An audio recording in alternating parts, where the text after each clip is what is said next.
Kabanata 74, hindi mo pa sinasagot ang tanong ko, saan ka kako pupunta? Gusto na niyang mairita dahil ang kulit ni Alexis, sila na lamang dalawa ang magkaharap sa sala, ang mga magulang niya ay pumunta sa grocery pagkatapos nilang mag-almusal kaya naiwan silang dalawa ni Alexis sa bahay.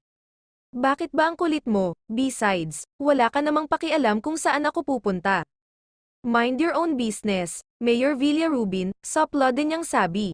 Sa kagustuhang hindi matutok ang atensyon niya rito ay inabala niya ang sarili sa paglilinis ng bahay, nag-alis siya ng mga kurtina maging ng mga covering sofa, pagkatapos ay nagpagpag siya ng mga alikabok palibhas ay nakasunod ito sa kanya. Dito umalimbukay ang mga alikabok na napagpag niya, napaubo pa ito dahil sa kapal ng alikabok na nalanghap nito mula sa estante nila. Aminado ang mommy niya na hindi gaanong nakakapaglinis noong wala siya dahil siya daw ang laman ng isip nito oras-oras. Makulit ako dahil ayoko nang maramdaman yung feeling na hopeless na ako dahil hindi kita makita. Pinakaayaw ko sa lahat yun. Ninya ayoko nang maramdaman yung feeling na hindi ko alam kung saan ka hahanapin. May pagsusumamo ang tinig nito, hindi tuloy niya napigil ang sarili na hindi ito muling tingnan, noon niya nakitang laglag ang balikat ni Alexis nakikiusap din ang mga mata nita habang tagas-tagusang nakatitig sa kanya, pero hindi siya nagpadala, sa isip niya ay binobola na naman siya ni Alexis at siya na naman ang talo sa huli kung magpapadala na naman sa mga biboladas nito. Binawi niya ang tingin at itinuloy ang ginagawa. Pwede ba? Lex, tigilan mo na yan dahil benta na sa akin ang lahat ng yan. Ang alin? Ninya, bakit ba ayaw mong maniwala na wala ako sa sarili ko ng gabing yun? Bahagyang nahimigan niya ang inis sa boses ni Alexis, hindi siya nakatiis, humarap siya rito habang nakataas ang isang kilay. Wala kang karapatang pagtaasan ako ng boses sa sarili kong pamamahay. Villarubin, kahit ano pang sabihin mo, hindi na ako maniniwala sa iyo. Matiim pa rin itong nakatitig sa kanya at sa huli ay napahugot na lamang ng buntong hininga, napasuklay din ito sa sariling buhok kabisado niya itong nagtitimpilang kapag ganoon pero wala siyang balak na tumiklop, hindi siya aalis ng Villa Caterina kung hindi niya ito nahuli at hindi rin mangyayari. Ang muntik na siyang mamatay dahil sa pagpunta sa Isla Matubig. Ano bang gusto mong gawin ko para mapatawad mo ako? Sweetheart, please. Gagawin ko lahat. Gusto mo bang kausapin natin pareho si Laika para malaman mong nagsasabi ako ng totoo? Saglit siyang natigilan, pwedeng ganoon nga ang gawin niya para malaman kung nagsasabi ito ng totoo, pero iba ang lumabas sa bibig niya.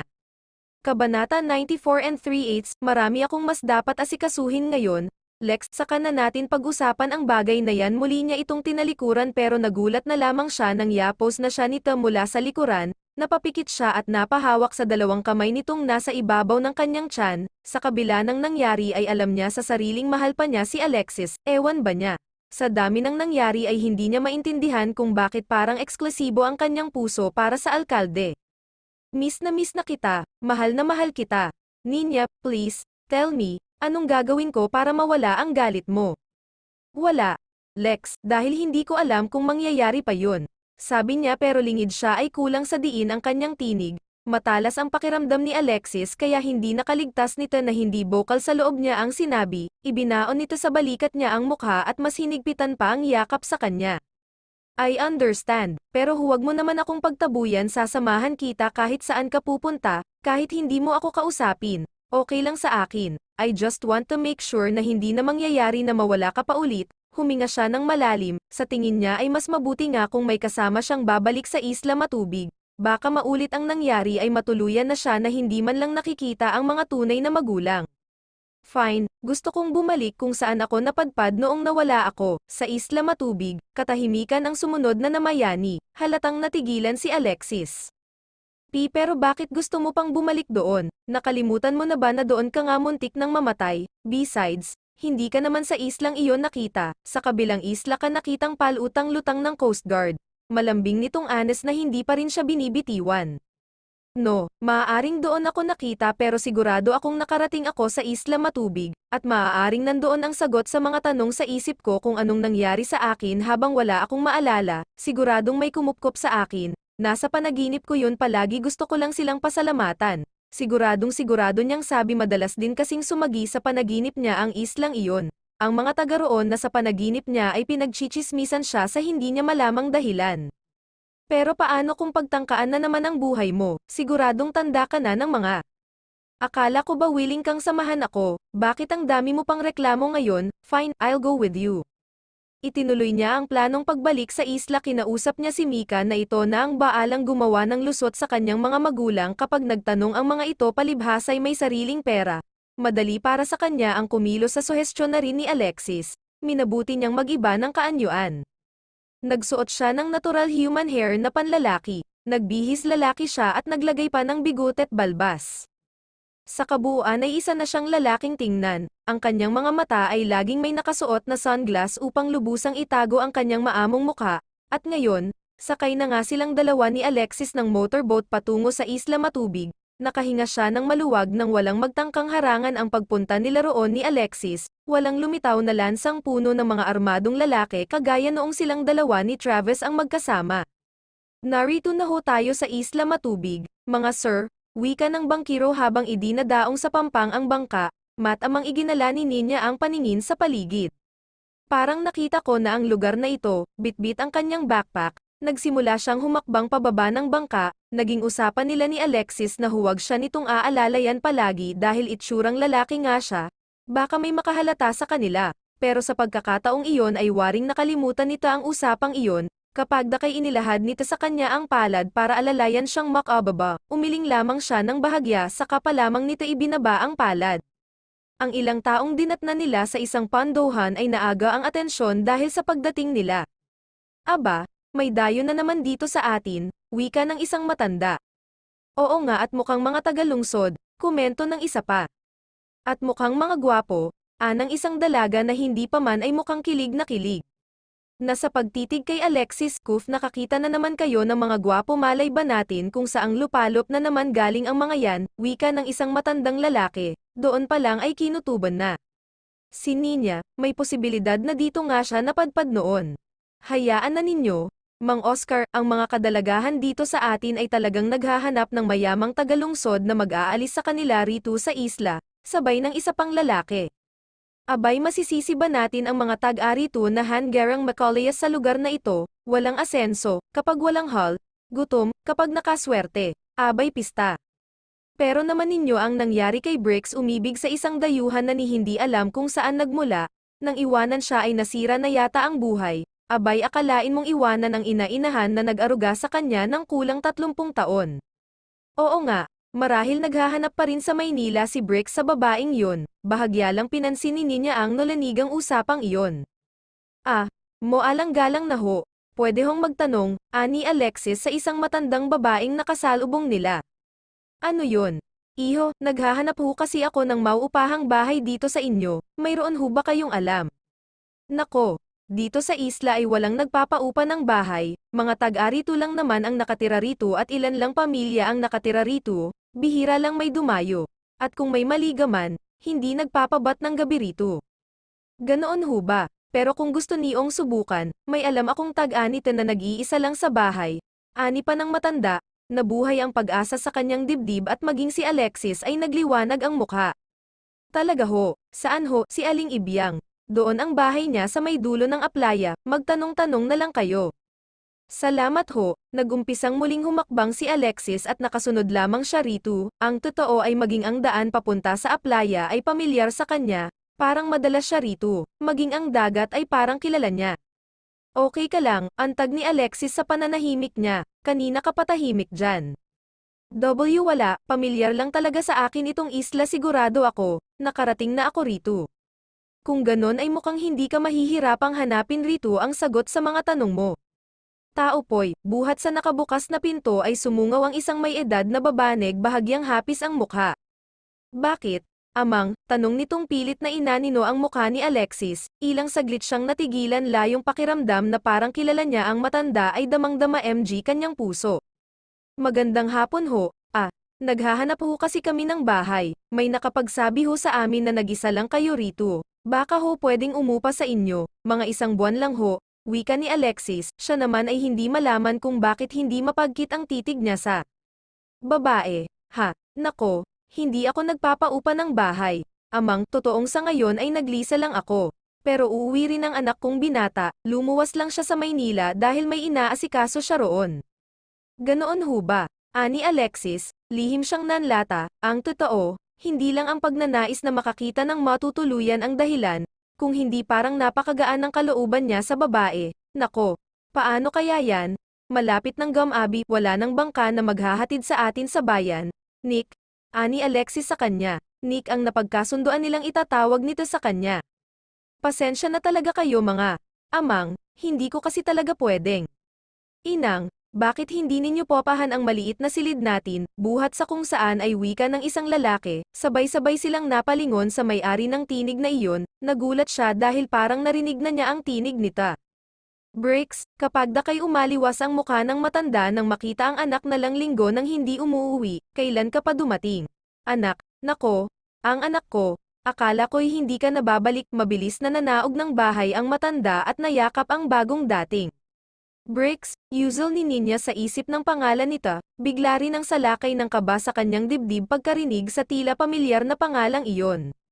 Ngayon lang ho, ngumiti ang binata at inilapag sa hagdanan ang dalang malaking bag, at narinig ko ho na naghahanap sila ng matitirhan dito sa atin, bamaling sa kanila ang tingin nito pero huminto ang mata nito sa kanya, isang metim na titig ang ipinukol nito sa kanyang mukha, titig na tila nanonood sa kanyang kaluluwa. Ah, oo. Kasi, bukas ang aming tahanan sa inyo, mga kaibigan, kaming dalawa lang naman ninang ang nakatira dito. Isa pa, kung isang buwan lang ang ay lalagi ninyo rito, hindi naman magiging kaabalahan iyon sa amin ng inang. Pero, Brox, inang, kawawa naman ho sila, wala naman talagang nagpapaupa ng bahay dito sa atin, hindi ho ba? Saka mukha naman silang mababait at mapagkakatiwalaan, minsan pang tiningnan sila nita at naging metim ang titig sa kanya. Hindi ba, ako nga pala si Bricks, at siya naman ang inang ko na si Aling Ibyang inilahad nito kay Alexis ang palad at nakipagkamay sa alkalde pagkway sa kanya naman nito ibinaling ang palad. Nang tanggapin niya iyon, naramdaman niyang bahagya pa nitong pinisil ang kamay niya. Mainit ang palad ni Bricks, init. Na parang pamilyar sa kanyang pandama, oo naman. Pare, ani Alexis, ako naman si Alexis, siya ang kaibigan kong si Nick, wala kayong magiging problema sa amin. Nagagalak kaming makilala kayo. Alexis at Roy, halina kayo sa itaas. Mukhang pagod kaya, magpahinga muna kayo. Sumunod sila rito ni Alexis nang ganap na itong pumasok sa bahay. God, do I know him? Bakit parang dati ko na siyang kilala? Oo nga naman. Alexis, Nick, Tina kayo at nang makakain na, alam ninyo ay araw-araw pa rin akong nagluluto ng marami dahil umaasa ako na uuwi na itong anak ko. Napatingin siya kay Aling Ibyang, mababakas pa rin sa mukha nita ang pag-aalinlangan bagamat may isang ngiti sa labi. Kabanata 75, mga manunulat ho kami, susubukan ho naming magsulat dito sa tahimik ninyong lugar, pahayag ni Ninya habang kumakain sila ng hapunan. Nako, aba talaga ba? Mabuti naman at bago man lang ako mamatay ay makakasalamuha ko ang dalawang manunulat, masigla ng wika ni Aling Ibyang kahit paano ay nakahinga na siya ng maluwag, makunito na ang matanda, hindi gaya kanina, mukhang naniniwala naman ito sa mga tinatahi nilang kwento, ngunit kahit hindi kumikibo, si Bricks na patuloy lang sa pagkain, hindi niya maintindihan kung bakit nailang pa rin siya. Maraming salamat ho talaga sa pagtanggap ninyo sa amin, hindi ho namin alam kung saan kami pupunta kanina. Sabi ni Alexis habang buong ganang kumakain kahit pa hindi niya alam kung kumakain ba talaga ito ng pagkaing nakahain sa kanilang harapan. Talaba at daing na maliliit na isda ang ulam nila. Hindi niya alam pero parang sanay siyang kumain ng pagkaing nasa hapag, ewan niya kung saan, pero sigurado siyang hindi siya sa bahay nila nakakain ng ganita. Nako, kay Bricks kayo magpasalamat, kung hindi siya dumating ay hindi rin naman ako makakapagpasya na tanggapin kayo kahit na naaawa na ako sa inyo. Oo ho nga. Bricks, salamat, ha? Aniya na pinilit panindigan ang panglalaking tinig. Okay lang yun, Nick. Pare, nagtaas ng tingin si Bricks at minsan pang tumitig sa kanya na lalo naman niyang ikinailang, bakit may pakiramdam siya na alam ni Bricks na babae siya, bakit may pakiworry siya na ang mga titig nito sa kanya ay dahil isa siyang babae at ito ay isang lalaki, gustong kabahan ni Ninya. Baka nga nahal ata nito na babae siya at may balak na gawan siya ng masama, mabuti na lang pala talaga at naisama niya sa pagbalik dito sa isla. Matubig si Alexis pero kahit ano naman ang gawin niyang tingin kay Bricks, hindi naman niya ma-imagine na may tendency itong maging asterisk. Siya nga pala. Anak, kumusta ang lakad mo sa Maynila? Maya-maya ay naala lang. Itanong ni Aling Ibyang sa anak, saglit na naging mailap ang mata ni Bricks bago sumagot, okay naman ho. Nakita ko ho ang hinahanap ko. Galing ka sa Maynila, pare, tanong dito ni Bricks. Oo. Pare, may hinanap akong babae, nakita ko siya pero nasaktan lang ako sa nakita ko. Ani Bricks na sa pagtataka niya ay tinapunan na naman siya ng maitim na titig. Sa pagkakaupo sa papag na kawayan, umiikot ang paningin ni Ninya sa kabuuan ng silid na kinaroroonan. Diyos ko, kilala ko talaga ang silid na ito, pero hindi ko matandaan kung kailan at kung paano ako napadpad dito. May nadama siyang bahagyang kirot sa sentido. What's wrong? Masakit ba ang ulo mo? Sweetheart, nilapitan siya ni Alexis at naupo sa tabi niya, akmang hahawakan nito ang sentido niya pero iniiwas niya ang sarili. Okay lang ako. Nagtataka lang ako dahil maging itong kwartong to ay kilala ko. Nagpasalamat siya dahil kahit paano ay may lock ang pinto ng silid na ipinagamit sa kanila ng mag-ina. Magagawa niyang tanggalin ang kanyang bigate at balbas, pati na ang makapal na pahan na nakabalot sa may dibdib niya. Mukhang galing ka nga dito, ha, sa tingin ko ay namumukaan ka ng Bricks na yon. Paano mo naman nasabi? Kunot noon niyang tanong, iba kung tumingin siya sa iyo, baka nga kaya lang nila tayo tinanggap dito ay dahil nakilala ka niya, pigil ang tawang natutap niya ang bibig. What, seryoso ka dyan? Natatawa pa rin niyang sabi. Lalaki rin ako. Ninya, ramdam ko yung mga tingin niya sa iyo na may ibig sabihin. Ewan ko sa iyo, Alexis, ang dami mong alam, tabi dyan at matutulog na ako. Isinampa niya ang dalawang paa sa papag at umaktong hihiga pero nagtaka siya nang gayahin din siya ng alkalde. Anong ginagawa mo? Aniya nang makitang pahiga na rin ito. Matutulog na rin. Tipid nitong sagot, anong? I know, pero wala naman akong ibang tutulugan, sweetheart. Ilang saglit siyang natigilan. Oo nga naman, sahig na kawayan din ang sahig ng kwartong kinaroroonan nila. Wala man lang iyong sapin kaya siguradong kapag nahiga doon si Alexis ay lalamigin ito dahil malamig ang hanging nagmumula sa dagat. Hindi siya kumibo at itinuloy na lamang ang paghiga. Tinalikuran siya si Alexis, nakaharap siya sa dingding. Narinig niyang humugat ito ng isang malalim na buntong hininga. Segundo ang lumipas ay naramdaman niyang tumabi na ito ng higa sa kanya. Maliit lang ang papag kaya siksikan silang dalawa, hindi pwedeng pareho silang nakatihaya dahil pihadong malalaglag si Alexis na siyang nasa may pinakabungad ng papag, siya kasi ay nasa may tabi ng dingding nakatigilid siya kaya. Nagkaroon ng pagkakataon si Alexis na tumihaya sa kanyang tabi, ayokong isipin na dito ka napadpad noong wala kang maalala at nagkaroon ng pagkakataon ang Bricks na yun para makalapit sa iyo, araw-araw, mahinang sabi ni Alexis maya-maya. Lex, matulog na tayo, pagod na ko. Mahina niyang sabi, halos magbulungan sila sa sealed dahil kadikit lang ng kwarto nila ang silid na inookupan ng mag-ina. Siguradong maririnig ng mga ito ang usapan nila kapag lumakas ang kanilang tinig. Hindi ito tumugon na natili itong tahimik pero maya-maya ay ipinulupot nito ang braso sa baywang niya. Tumagilid din ito at idinikit ang katawan sa kanya. Lihim siyang napalunok paano'y langhap niya ang mabangong amoy nito na nanonood na ngayon sa kanyang ilong. I miss you so much, sa tingin ko ay ngayon lang ulit ako makakatulog ng mahimbing simula noong umalis ka. Anas nito sa punong tainga niya, hindi pa rin siya sumagot na natili siyang walang kibo at hinayaan na lang ito sa pagyakap sa kanya. Talaga, kaya mo pa rin ba akong mahalin kahit na dito lang kita kayang itira sa maliit na kabong ito? Kahit alangan ang kayumanggi kong balat sa maputi mong balat. Oh, Ninya, mahal na mahal kita. Anita sa kamahigpit siyang niyakap at ikinulong sa mga bisig. Napahingal si Ninya sa bahaging iyon ng kanyang panaginip, napabalikwas siya ng bangon at tulalang napatitig sa kawalan. Si Bricks ang lalaking yon, nakita ko na ng malinaw ang kanyang mukha. Siya ang lalaking lagi kong napapanaginipan noon. Tila sasakit na naman ang kanyang ulo sa pagpipilit na alalahanin ang karugtong ng panaginip niyang iyon. God, ano ba ang ibig sabihin noon? Pupungas pangas na napabangon din si Alexis at kunot noong napabaling sa kanya. What's wrong?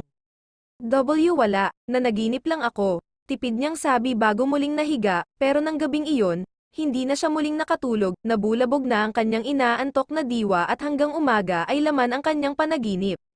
Nick, Alexis, mahinang tawag mula sa labas ng silid, sabay silang napapitlag ni Alexis sa higaan sa pagtawag ni Bricks mula sa labas. Bakit? Pare, si Alexis ang sumagot, kagigising lang kasi niya at hindi niya alam kung kaya niyang palakihin ang tinig ng ganoon kaaga.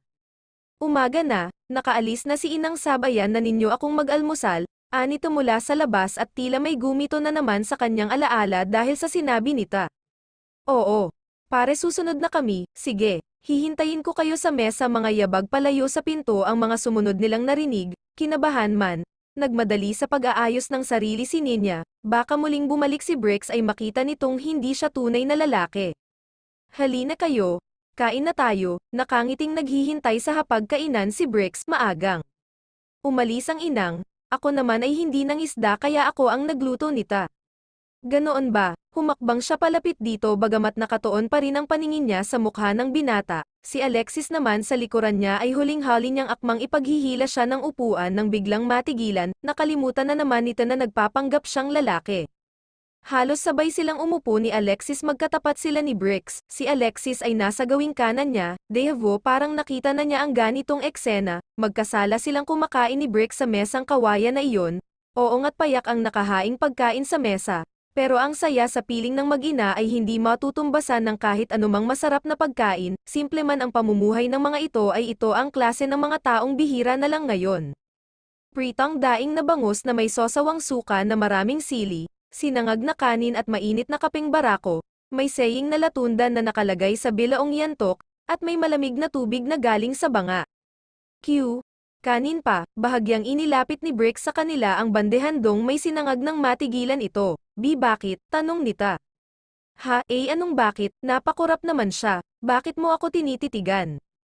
W. Wala, nahihiya lang kasi ako sa you. Ikaw pa ang nagluto ng almusal natin, naabala ka tuloy sa pamamalakaya mo sa laot, nagulat man sa sarili ay huli na para bawiin ang kanyang sinabi, nadulas na ang kanyang bibig, halatang nagulat ng bahagya si Brix. Bakit alam mong namamalakaya ako sa laot, ha? Napatitig siya rito. Oo nga naman. Paring Nick, paano mo nahulaan na namamalakaya itong si Brix, maging si Alexis ay nanguusig ang tingin sa kanya, bakit nga ba niya alam? Hindi pa naman. Nagkukwento si Brix sa kanila kung ano ang trabaho nita. Hindi ko alam, hinulaan ko lang sa kawalan ng maisagot ay sabi niya, ilang saglit na namayani sa kanila ang katahimikan at alam niya, lihim na nakikiramdam sa kanya ang dalawang kaharap. Siya nga pala. Nick, Alexis, may sasabihin sana ako sa inyo. Ano yun? Huwag sana kayong magagalit. Ha? Oo, ano ba yun? Hindi kasi ako naniniwala na mga manunulat kayo. Ha? Aniya, pero si Alexis ay nanatiling kalman. Pero huwag kayong mag-alala, anumang dahilan ninyo sa pagkakaila ay naiintindihan ko, pero anuman ang sadya nyo rito sa Isla Matubig, hindi ninyo magagawa kung patuloy kayong maglilihim sa akin. Anong ibig mong sabihin, pare? Ani rito ni Alexis. Matutulungan ko kayo anuman ang pakay nyo rito, at kaya ko kayong pagtakpan, lalo ka na, Nick, sa ginagawa mong pagbabalat kayo. Anite kaya mas lalo siyang kinabahan, tama nga siya. Nahahalata siya nito kaya sa lagi na ay kakaiba ang titig sa kanya. B. Brix, babae ka. Hindi ba? Napalunok si Ninya. Nagkatinginan sila ni Alexis, alam niya, wala na siyang maipagkakaila pa kay Brix. Kaya ko lang naman, sinabi ko naman sa inyo, naiintindihan ko kayo, hindi ba?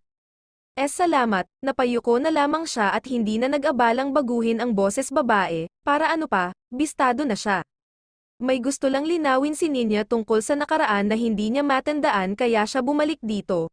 Pare, sabad ni Alexis na seryosong nakatingin ngayon kay Brix. Naiintindihan ko, pare, pero ang gusto kong malaman, magtitiwala ba kayo sa akin? Ilang saglit na nag-isip si Ninya, huwag kayong mag-alala, ligtas ang lihim ninyo sa akin, napabuntong hininga ang dalaga. Siguro nga ay tama ka, hindi ko magagawa ang pakay ko sa pagbalik dito kung wala akong mahihinga ng tulong, total tinulungan mo na rin naman kami sa matitirhan, lubos-lubusin mo na, sa pagkakataong iyon ay napangiti na ang binata. Salamat, pero may hihilingin lang sana ako, ano yun? Gusto kong makita ang hitsura mo sa likod ng balat kayong yan. Pero napatingin siya kay Alexis, seryoso ang mukha nito pero hindi naman. Madilim ang mukha, isang kibit balikat ang naging tugon nito sa nagtatanong niyang mga mata. Hindi naman siguro masamang makilala ko ng lubusan ang taong kasama ko sa bahay, ani pa nito maya-maya. Ilang saglit na nag-isip si Ninya, dapat nga ba siyang magtiwala sa lalaking ito na ang mga titig ay tila may nais ipahiwatig sa kanya at ipaalala, pero alam niya, si Brix ang makakatulog sa kanya para maging malinaw sa kanya ang lahat. Sige, dahan-daang inalis ni Ninya ang balbas at bigoteng nakakabit sa kanyang nguso at baba habang magkalapat ang mga mata nila ni Brix, At sa lumipas na ilang saglit nakita niya ang kakaibang kislap sa mga mata nito habang unti-unting humahantad ang kanyang anyo. Ninya Ocampo ang pangalan ko simula niya. Isa-isa nilang inilahad ni Alexis dito ang dahilan kung bakit siya napadpad doon noong una at nawala ng isang buwan, kasama na ang paghahanap niya sa kaputol na alaala ng mga nangyari sa kanya sa nakaraang isang buwan na hindi niya matandaan kung saan siya. Kabanata 96 and 2/6. Ilang sandali nang tapos magsalita si Nina ay nakatitig pa rin dito si Briggs at kitang-kita iyon ni Alexis, may kung ano siyang naramdaman sa klase ng pagkakatitig nito sa dalaga. At sigurado siya, hindi awa ang nanaig kay Briggs kaya sila pinatuloy sa bahay ng mga ito. Kinukutuban siyang dito nga napadpad noon si Nina at bahagi ng nakaraan nitong hindi matandaan ang binata. Pare, baka matuno naman si Nina sa klase ng titig mo. Hindi napigilan niyang sabi ewan niya pero gusto niyang magselos sa klase ng titig nito sa dalaga. Pasensya na. Pare, hindi lang kasi talaga ako makapaniwala na nangyayari talaga sa totoong buhay yung nangyari kay Nina, na hindi niya matandaan ang mga nangyari sa kanya sa nakalipas na isang buwan. Pero totoo ang, naniniwala ako sa iyo. Pero, hinahanap mo kamo ang taong makakapagturo sa iyo ng totoong pamilya mo, tanong dito ni Briggs maya-maya. Oo. Pero hindi nangyari dahil nga papunta pa lang kami rito sa Isla Matubig ay may gusto ng hamarang sa amin, tinambangan ang sinasakyan naming lancha dahilan para mapuruhan kami ng mga kasama ko, ani rito ni Nina. At kaya ka nandito ngayon dahil gusto mong ituloy ang balak mong hanapin ang taong makakapagturo sa iyo kung nasaan ang tunay mong pamilya, tama ba? Oo. Pero bumalik din ako dahil gusto kong malinawan kung saan ako napunta noong nawala ako. Madalas akong managinip na kalituhan ang idinudulot sa akin at hindi ako matahimik. Pwede kitang tulungan na maghanap sa taong sadya mo rito, pero hindi ka ba natatakot na baka maulit ang pagtatangka sa buhay mo dahil sa pagbabalik mo rito? Hindi, kasi kung hindi ko gagawin, paano ko pa matutunton ang tunay kong pamilya? Mahinahong sabi ni Nina. Briggs, may nakalibuhat sa pinto ay natigilan si Aling Ibiang nang makita ang kanyang anyong babae na pa sign of the cross pa ito at waring nakakita ng multo pagkita sa kanya. En Nina, abay ikaw nga ba? Anang matanda na unti-unting lumalapit sa kanila. Nagkatinginan sila ng dalaga. Paanong nangyari na alam ng matanda ang tunay na pagkatao ni Nini? Kikilalahunin ninyo ako, Aling Ibiang, ibig sabihin ay alam din ninyo na babae ako, manghang tanong ni Nina sa matanda. Napakunot ang noo niya, naghihintay sa sasabihin ng matanda. Kabanata 95, Briggs. Ano ba ta? Anak, naguguluhang tanong ni Aling Ibiang sa anak. Umupo muna kayo, inang mahinang sabi ni Briggs sa ina. Sandali nga, pare pwede bang linawin mo kung bakit ninyo kilala si Nina? Duda na akong unang kita mo pa lang sa kanya ay alam mo nang siya yan kaya mo kami pinatuloy. Hindi ba, hindi na niya napigilan ang sarili, mas mabuting malaman na nila habang maaga kung dapat ba nilang pagtiwalaan ang mga ito o dapat iwasan ngayon pa lang. Bamantong hininga muna si Briggs at tumingin kay Nina bago sumagot. Mas gusto kong si Nina ang tumuklas. Alexis, hahayaan kung kusa niyang maalala ang lahat. Seryosong sabi nito na mitim siyang tinitigan, nagtagis ang bagang niya dahil doon sa klase ng mga pananalita at titig nito kay Nina ay nahinuha niyang may pagtingin ito sa dalaga. At hindi niya kayang manahimik na lamang dahil doon. Kung ganon ay hindi pala kami pwedeng magtagal dito. Nakakakaba naman yatang kilala nyo si Nina pero hindi namin pwedeng malaman kung bakit. Tumayo siya at hinawakan sa isang braso ang dalaga. Let's go, Nina. Pero, Lex, pinigilan nito ang isang braso niya. I doubt it kung kaya talaga nila tayong tulungan, hindi siya aware pero salubong na. Salubong ang kanyang dalawang kilay, kumalma ka. Iho, hindi kami masamang tao ng anak ko. Kung yan ang ibig mong sabihin, ani Aling Ibiang, si Briggs ay nanatiling nakamata sa kanya pero walang ekspresyon ang mukha. Lex, please, nakikiusap na mga mata ni Nina ang nakatunghay sa kanya kaya wala siyang choice kung hindi ang muling umupo. Pwede kitang tulungan na maghanap sa taong sadya mo rito, pwede tayong magsimula sa pakikisalamuha mo sa mga tag-arito sa balat kayo mo na isang lalaki. Ipakikilala ko kayo na kaibigan kong taga Maynila, malaya kayong makakakilos dito sa Isla Matubig. Ti talaga, nakangiting tanong dito ni Nina. Oo, pagkatapos nating kumain ay ibalik mo sa ayos ang sarili mo, sisimulan nating kutin ang Isla Matubig. Ano ba ang hinahanap ni Nina? Anak, litong tanong ni Aling Ibiang na kumuha ng baso mula sa paminggalan. Hinahanap niya ang taong makakapagturo sa kanya kung nasaan ang tunay niyang mga magulang. Inang may investigador daw na nakapagsabing dito niya matatagpuan ang babaeng nagngangalang Corazon na tumangay din sa isa pang kapatid ni Nina noon. Lumikha ng ingay sa kusina ang nabet-iwang baso ni Aling Ibyang. Inang, bakit ho? Dumulas sa kamay ko tong baso, mabuti na lang at plastic, hindi nabasag. Napatango si Bricks bagamat walang bumakas na hinala sa mukha nito, pero siya ay iba ang kutob, sa tingin niya ay may itinatago ang matanda. Inang, wala nga ho ba kayong nabalitaan noon? Wala. Ani ng matanda, saka itinuloy na ang pagsasali ng tubig sa baso. O siya, ako'y babalik na ulit sa bayan, nakalimutan ko lang itong petaka ko, nakiusap lang ako sa anak ni Mrs. Castro na isabay ako hanggang sa Tumana. Mag-ingat ho kayo. Muling lumabas ng bahay si Aling Ibyang at nagmamadaling umalis, sigurado siya, may itinatago ito at yun ang aalamin niya. Pagkakain ay iniligpit ni Ninya ang pinagkainan nila at naghugas ito ng plato sa banggerang yaren rin sa kawayan. Napansin niyang simpol at payak ang pamumuhay ni Bricks ang ina, pero larawan ang bahay ng mga ito na parehong masipag at masikap ang mga nakatira roon. Panay kawayan ang yari ng mga bahay ng mga taong nakatira sa isla, pero ang sa mag-ina yata ang pinakamaayos. Lumabas si Bricks at nakita niyang nagtungo ito sa pampang sa direksyon kung nasaan ang bangka nito. Sinundan niya ang binata, nag-aayos ito ng lambat na gamit sa pangingisda ng datnan niya. Pwede ba kitang makausap, Bricks? Aniya rito, nakakunot ang noon nito nang balingan siya. Sige. Ano ba ang gusto mong pag-usapan? Sabi nita habang patuloy sa ginagawa. Sandali lang siya nitong tinapunan ng tingin, ngayong sila lamang dalawa ang magkaharap. Nararamdaman niyang pareho silang inis sa isa't isa. Tungkol kay Ninya, kasali ka sa nakaraan niyang hindi niya matandaan. Hindi ba? Hindi pa rin siya nito tiningnan, pero huminto ito sa ginagawa, tumingin sa dagat ng matagal bago sa wakas ay balingan siya. Tama ka. Ako ang nakakita sa kanya na palutang-lutang sa dagat at walang malay iniuwi ko siya sa bahay namin at wala na siyang matandaan paggising niya. Ano pa ang gusto mong marinig, Alexis? Nanunukat ang tingin nito sa kanya. Magkasing taas sila ni Bricks. Kaya naman wala itong kakurap-kurap habang nakatitig sa mga mata niya. I know it, pero bakit hindi mo in-report ka agad ang pagkakapulot mo sa kanya sa mga pulis? Besides, paanong nangyari na nasa poder mo siya? Pagkatapos ay nakita na naman siya ng Coast Guard na palutang-lutang sa dagat, kaya lang siya naibalik sa pamilya niya. Hindi na niya napigil ang sarili. Kung kinakailangang pigain niya ito sa pagsasabi sa kanya ng lahat ay gagawin niya. Kailangang may managot sa muntikan ng pagkamatay ni Ninya. Anong lumakad siya sa may gawing batuhan at umupo sa ibabaw noon? Sumunod sa kanya si Bricks na nagtataka ang mga matang nakasunod sa kanya. Matagal ko na siyang ipinahahanap, bumuo ako ng rescue team para hanapin si Ninya araw-araw, para akong baliw at masisiraan ng ulo kapag dadating ang gabi na wala pa ring balita sa kanya. Nang malaman kong nakita siya sa kalapit na isla nitong Isla Matubig, para akong biglang nabuhay.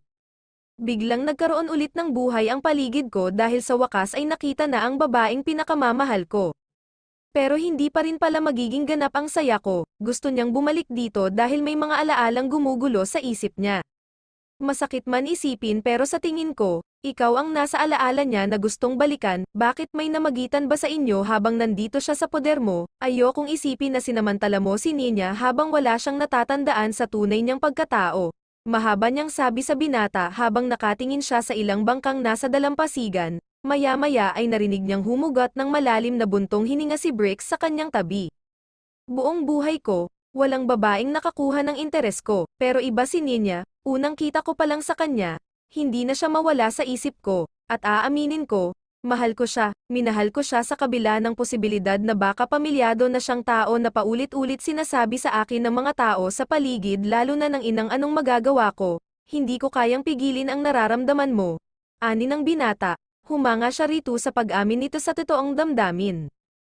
Si Ninya, mahal ka rin ba niya? Sinabi ba niya sa'yo na mahal ka rin niya noong nandito siya kasama mo? Lakas loob niyang tanong. Ilang sandali itong natahimik, napatingin siya dito dahil doon. Kahit minsan ay hindi niya sinabi ng diretsyo na mahal niya ako. Sinasabi niya na masaya siya dito kasama ako, pero hindi ko narinig na sinabi niya ang salitang mahal din kita kahit minsan. Alam kong may posibilidad na may pamilya na siya, kaya kahit minsan ay hindi ko siya ginalaw. Nagkasya na lang ako sa pagyakap sa kanya kahit hindi lang yun ang gusto kong gawin. Automatikong nagtagis ang bagang niya sa kaalamang nayayakap nito ng madalas ang dalaga. Gusto sana niya itong undayan ng suntok, pero pinakapigil niya ang sarili. At least ay hindi nito pinakialaman ang babaeng pinakamamahal niya, kanya lang si Nina at gagawin niya ang lahat para muli silang bumalik sa dati. Mahal mo pa ba siya? Paano yan? Magpapakasal na kami pagkatapos ng misyon namin dito, tahasan niyang sabi sa binata. Alam niyang sapok ang aabutin niya kay Nina kapag nalaman nito ang sinabi niya dahil hindi naman iyon totoo. Gusto lang niyang sindokan ang kaharap, napangiti ng pilit si Bricks at hindi iyon nakaligtas sa mata niya. Hindi mo naman hawak ang puso ni Nina. Pare, malaya siyang magdedesisyon kung ano at sino ang gusto niya, kaya nga hinayaan kong siya sa sarili niya ang tumuklas kung ano ang naging parte ko sa buhay niya. Huwag kang mag-alala, alam ko namang ikaw ang nauna sa buhay niya kaya nirerespeto ko yun. Kahit paano ay nakahinga siya ng maluwag sa sinabi ni Bricks at napahanga siya nito, lihim niyang nahiling na sana nga ay totoo iyon. Kabanata 77, ang gwapo naman ng mga kaibigan mo, Bricks, kinikilig na wika ng isang dalagang naraanan nila sa harapan ng isang tindahan nang ipakilala sila nito bilang mga kaibigan. Siyempre, pipili ba naman ako ng kaibigang pangit? Pabiro nitong sabi pero ang totoo ay gusto na niya itong batukan. Magtatagal ba kayo rito?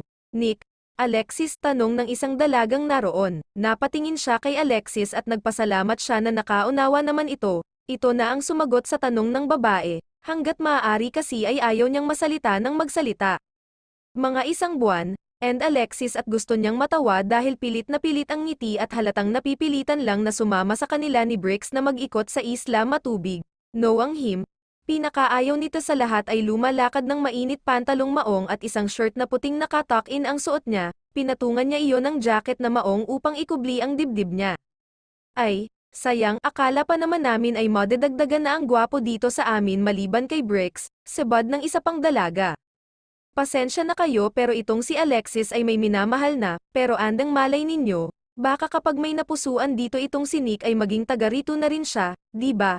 Pare, tatawa-tawang sebad ni Bricks sabay akbay sa kanya, lihim siyang napapitlag sa pagkakadikit ng katawan kay Bricks, kasunod nyon ay napatingin siya kay Alexis, tumambol ang dibdib niya nang makitang masama ang tingin nito kay Bricks, lihim siyang umusal ng panalangin na sana ay hindi ito gumawa ng eksena dahil siguradong mabibisto sila. Napilitan niyang sabi pero ang totoo ay gustong-gusto na niya itong sikuhin sa tagiliran. Narinig ninyo, ay sabay-sabay na wika ng mga babae sa likod ng suot niyang sunglass ay umikot ang eyeballs niya, sa isip ay mukhang problema pa niya ngayon dito sa isla matubig na bihis lalaki siya. Ilang tao pa ang nakakilala sa kanila ni Alexis sa malit na islang iyon sa tulong na rin ni Bricks. Kapag nakukwento ang binata ay isinisingit nito sa mga taga roon ang pagtatanong kung may nakakakilala sa babaeng si Corazon at sa sanggol na dala nito noon, pero kahit isa ay walang may alam, sweetheart, sigurado kaya si Travis na dito sa islang ito ang sinasabi ng investigador. Ani Alexis habang pasimpol silang naglalakad-lakad sa tabing dagat na kabihis lalaki pa rin siya pero hindi niya kailangang magboses lalaki dahil wala namang tao sa paligid. Siguro, Lex hindi ko rin alam pero malakas ang kutob ko na nasa tamang isla tayo, magkatabi silang umupo sa malaking batuhan na nakaharap sa dagat, nainip ka na ba? No na masyado ko nang nakain ang oras mo, pwede mo na akong iwan dito, napabayan mo na ang Kapitolyo, sinsero siya sa sinabi, mabigat din sa dibdib niya ang mapabayaan ni Alexis ang trabaho sa munisipyo para lamang samahan siya, alam niyang matagal na nitong pangarap ang pumasok sa politika at ayaw niyang siya ang maging dahilan ng pagkasira ng pangarap nito, buhat sa pagkakatanaw sa dagat ay binalingan siya ng alkalde, buong pagmamahal ang titig nito sa kanya. Handa na akong iwan ang Kapitolyo para sa iyo. Ninya, mas gusto ko na ang makasama ka kaysa sa anupamang bagay. Anito na talaga namang humaplos sa puso niya, natulala siya sandali sa mukha ni Alexis at hindi nakapagsalita, pero ayaw niya iyon, hindi niya mapapatawad ang sarili kung i-give up nito ang matagal ng pangarap dahil lamang sa kanya. No. Alexis, alam kong matagal mong hinanggad ang SSSHHH, matagal ko nang ang gusto yun. Pero mas gusto kong mag-focus sa iyo gaya ng sabi ko, hindi ko nakakayanin na mawala ka pa sa akin. Feeling ko, kapag mayor ako, hindi kita mas ikaso at ayoko yun. Pakiramdam ko, unti-unti kang nawawala sa akin at wala akong magawa. Humandar ang kapulyahan niya dahil doon. Hindi ko pa naman sinasabi na pinatawad na kita. Mr. Villarubin, galit pa rin ako dahil sa ginawa mo. Seryoso niyang sabi, pero sa puso niya, unti-unti na namang nawawala ang galit niya para sa binata, hindi niya alam. Kahit ilang beses yata siyang saktan ng alkalde ay hindi matututo ang puso niya na magalit dito ng tuluyan. I know pero mahal pa rin naman kita kahit pagalit ka sa akin. I really love you. Ninya dahil sa nangyari na nawala ka ng isang buwan, mas na-realize ko na hindi ko kayang mabuhay nang wala ka sa akin. That time sabi ko, makita lang kita. Gi-give up ko ang lahat at sa iyo lang ako magfo-focus at yun talaga ang gagawin ko ngayong nakita na kita. Hindi niya alam kung bakit pero nangilid ang kanyang mga luha na lulunod siya sa kakaibang sayang nararamdaman dahil sa mga sinabi ni Alexis, kung wala siguro sila sa batuhang iyon ay. Baka kanina pa niya ito nayakap, pero ayokong iwan mo ang politika, masasaktan ako kapag nag-focus ka nga sa akin pero pinabayaan mo naman ang childhood dream mo, ayoko ng ganon. Lex, ayokong imaging hadlang sa pag-abot mo sa mga pangarap mo, sa pagkakataong iyon ay ito naman ang naluha, at dala marahil ng bugso ng damdamin, waring nakalimutan nitong nasa public area sila, kinabig siya nito at niyakap ng mahigpit, lingid sa kanila ay nakikita sila ng pares ng mga mata ni Brix. Maraming salamat, sweetheart, naaalala ko na.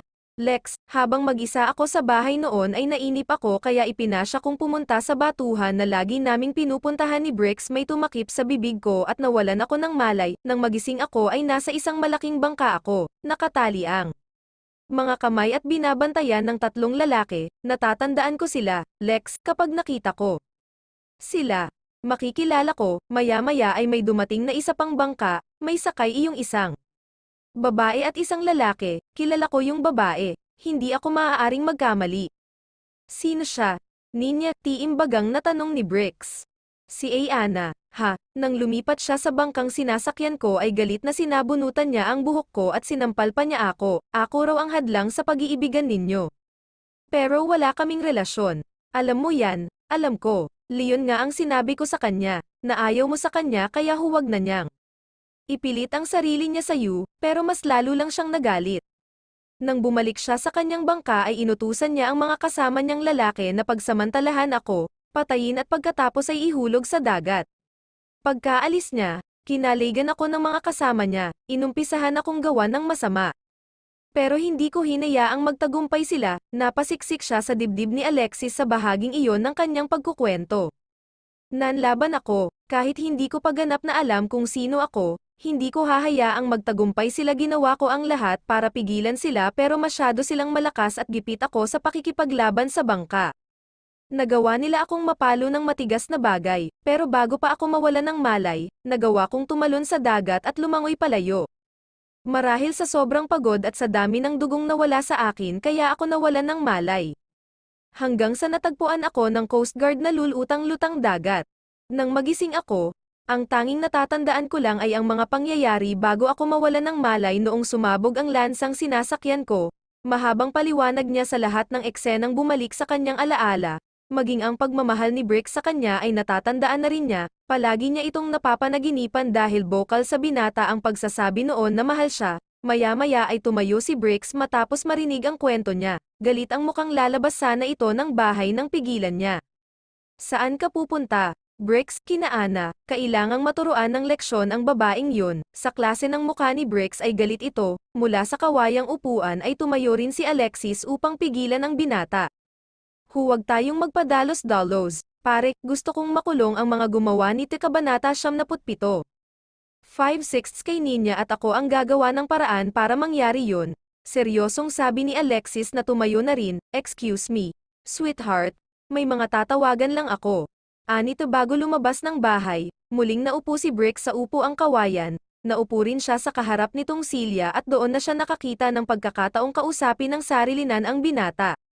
Brix, natatandaan ko na ang lahat. Nagangat ito ng tingin at tinitigan siya pero nanatiling hindi nagsasalita. Ikaw, natatandaan ko nang namahal mo ako at hindi niya magawang ituloy ang sasabihin.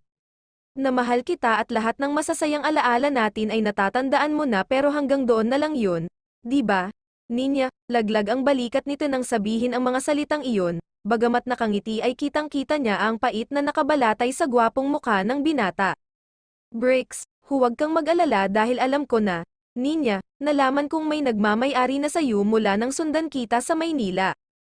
Sinundan mo ako sa Manila, hindi makapaniwala niyang sabi.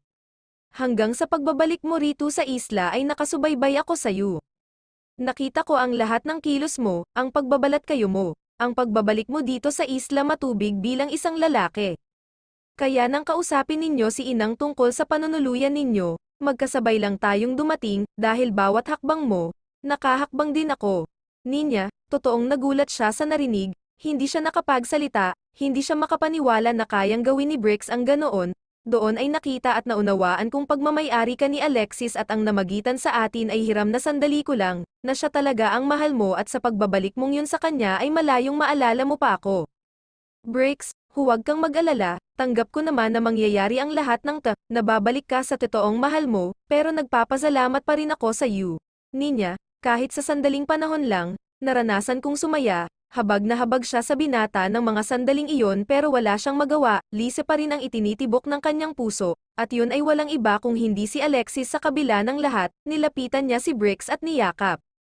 TM sorry, Briggs, hindi ko sinasadyang saktan ka at SSSHHH hindi mo naman ako sinaktan, ako ang makulit na minahal ka pa rin kahit walang kasiguraduhan na wala kang pananagutan, lang beses akong pinaalalahanan ng Inang pero makulit talaga ako, salamat. Briggs, maraming salamat at naiintindihan mo ako. 2/6 Kabanata 78, anong ginawa mo? Lex, tanong niya kay Alexis nang mabalitaan niyang hinuli ng mga pulis si Ana at dinala sa presinto sa bayan, sigurado siyang ito ang may kinalaman dahil sa dami ng koneksyon nita.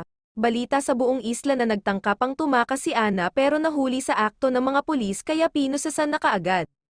Ginawa ko lang ang nararapat sa kanya. Sweetheart, ani Alexis, magkakasalo silang apat sa hapunan ng gabing iyon nang katukin ni Berting si Briggs at ibalita nga na hinuhuli ng pulis si Ana.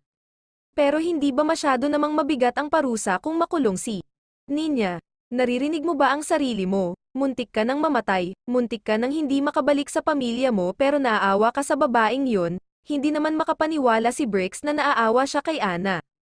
Kathleen nagmahal lang naman siya at, kahit pa, sweetheart, hindi pa rin sapat na dahilan yun para gawan kanya ng masama, pagkatapos kumain ay pupunta tayo sa bayan, kailangan mong humarap doon dahil may itatanong sa iyo ang mga pulis, ani pa ni Alexis kaya mas lalo siyang kinabahan.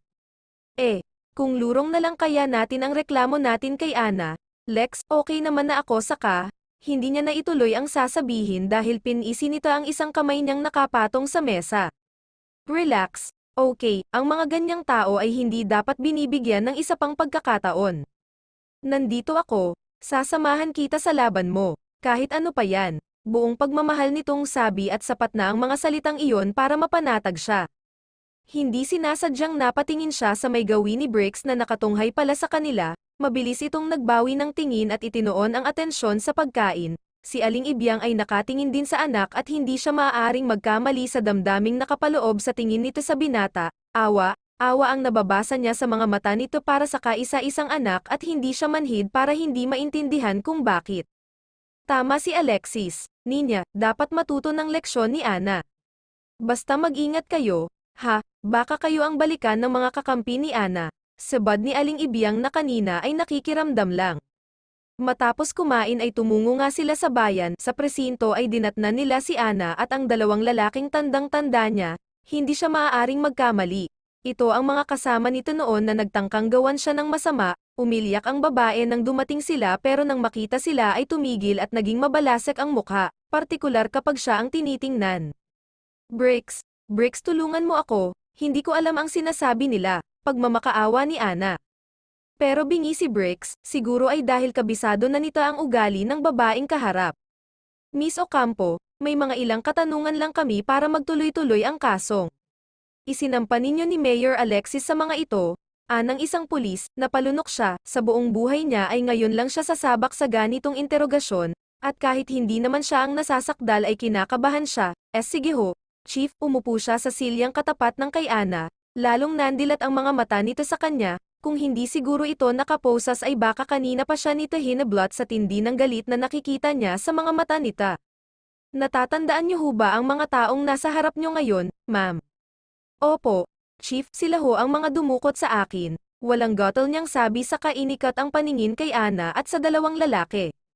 Sinungaling ka, wala akong alam sa sinasabi mo. Litaw ang litid sa leeg na sigaw ni Ana. Chief, ni hindi nga alam ng babaeng yan kung saan siya nanggaling. Bakit naniniwala kayo dyan? Wala nga siyang matandaan. Ana, pwede bang tumigil ka na, bistado ka na, ibinuking ka na ng may-ari ng bangkang ginamit ninyo, napakawalan Gia mo. Ana babae ka rin pero nagawa mong gawin yon kay Ninya. Ani Bricks na halatang nagtitimpi lang. Kasalanan mo ta. Bricks, kung natutunan mo lang sana akong mahalin, hindi mangyayari ang lahat ng ta. Umiyak si Ana habang sinusumbatan si Bricks, si Alexis ay wala nang nagawa kung hindi ang mapailang na lang. Ikinulong si Ana at ang dalawang kasama nita, kahit anong iyak nita at pakiusap ay hindi nag-iba ang isip ni Alexis na lurong ang demanda. Galit na galit si Ana noong una pero sa huli ay kanda iyak sa pagmamakaawa pero desidido talaga si Alexis, kahit paano ay nahabag siya sa babae pero kilala kasi niya ang pagkatao ni Lex, galit talaga ito sa mga taong nangaapak ng kapwa kahit na noon pa man. Bakit hindi mo naman sinabi na isa ka palang mayor, ani Bricks kay Alexis nang pauwi na silang Tasyo? Hindi naman na kailangan. Pare, isa pa, hindi ko naman papairalin ang pagiging mayor ko kung hindi dahil rito kay Ninya. Nilinggan siya nito sa tabi at hinawakan ng mahigpit ang isang kamay niya. Thank you, Lex. Tipid niyang sabi, hanggat maaari ay ayaw niyang maging sweet silang masyado ni Alexis kapag nasa paligid si Bricks dahil isinasaalang-alang niya pa rin ang feelings ng binata. Nagpapasalamat siya at si Alexis ay ganoon din naman, maliban sa simpolang paghawak sa kamay niya ay wala na itong ginagawa sa kanya kapag magkakasama silang tatlo. Anything for you, sweetheart. Pagdating sa bahay ay nagpahinga na sila kaagad, si Bricks ay nangisda sa laot at hahabol pa raw kina Berting na nauna na kanina. Si Aling Ibyang ay mukhang tulog na dumiretso sila sa silid na inookupan nila at kaagad niyang inilatag ang pagod na katawan sa papag na yari sa kawayan. Si Alexis ay nanatiling nakaupo at nakatunghay sa kanya. Bakit, hindi ka pa ba inaantok? Tak ang tanong niya, sa halip sa sumagot ay yumukod lang ito ng bahagya at hinaplos at noo niya. Hindi pa, ikaw, medyo. Tipid niyang sabi, mahal na mahal kita, patda siya. Nagulat siya dahil masyadong seryoso si Alexis. Lex, tuluyan itong nahiga ng patagilid sa tabi niya, nakatukod ang isang kamay nito sa ulo at ang isang braso ay nakayakap sa baywang niya. Gagawin ko ang lahat para sa iyo. Ninya, kahit ano pa yan masuyo nitong sabi habang malamlam na ang matang nakatitig sa kanya. Hinahaplos-haplos na nito ang mukha niya pero humangga ang daliri nito sa gilid ng kanyang mga labi. I want to kiss you, sweetheart. Halos bulong nito makalipas ang ilang sandali. Paano ba niya sasabihin dito na siya ay iyon din naman ang gusto? Lex, hindi ko alam kung ano ang sasabihin ko. Masama pa rin ang loob ko sa iyo dahil sa nangyari pero sinasabi naman ng puso ko na hindi ako dapat magalit sa iyo. Hindi niya napigil ang sabi, tipid na napangiti ang alkalde dahil doon, mas lalo nitong inilapit sa kanya ang muka, at dahil masikip lang ang papag na kanilang hinihigaan, damang-daman niya ang init ng katawan ni Alexis. I love you. I hate this feeling na may posibilidad na nahalikan ka ni Bricks habang kasama kanya dito. Kapag iniisip ko yun, para akong sinasaksak. Gusto ko sa akin ka lang, gusto ko. Walang ibang nakakahawak sa iyo maliban sa akin. Bahagya siyang nagulat dahil vocal na si Alexis ngayon sa pagsasabi na mahal siya, hindi kagaya noon na madalang niyang marinig sa labi nito ang mga salitang iyon. Hindi niya napigilan ang sariling haplosan ang mukha ni Alexis. Sa'yo pa rin naman ako. Lex, hindi ko alam kung bakit. Pero, kahit ilang ulit akong masaktan, hindi ko magawang alisin ka sa puso ko.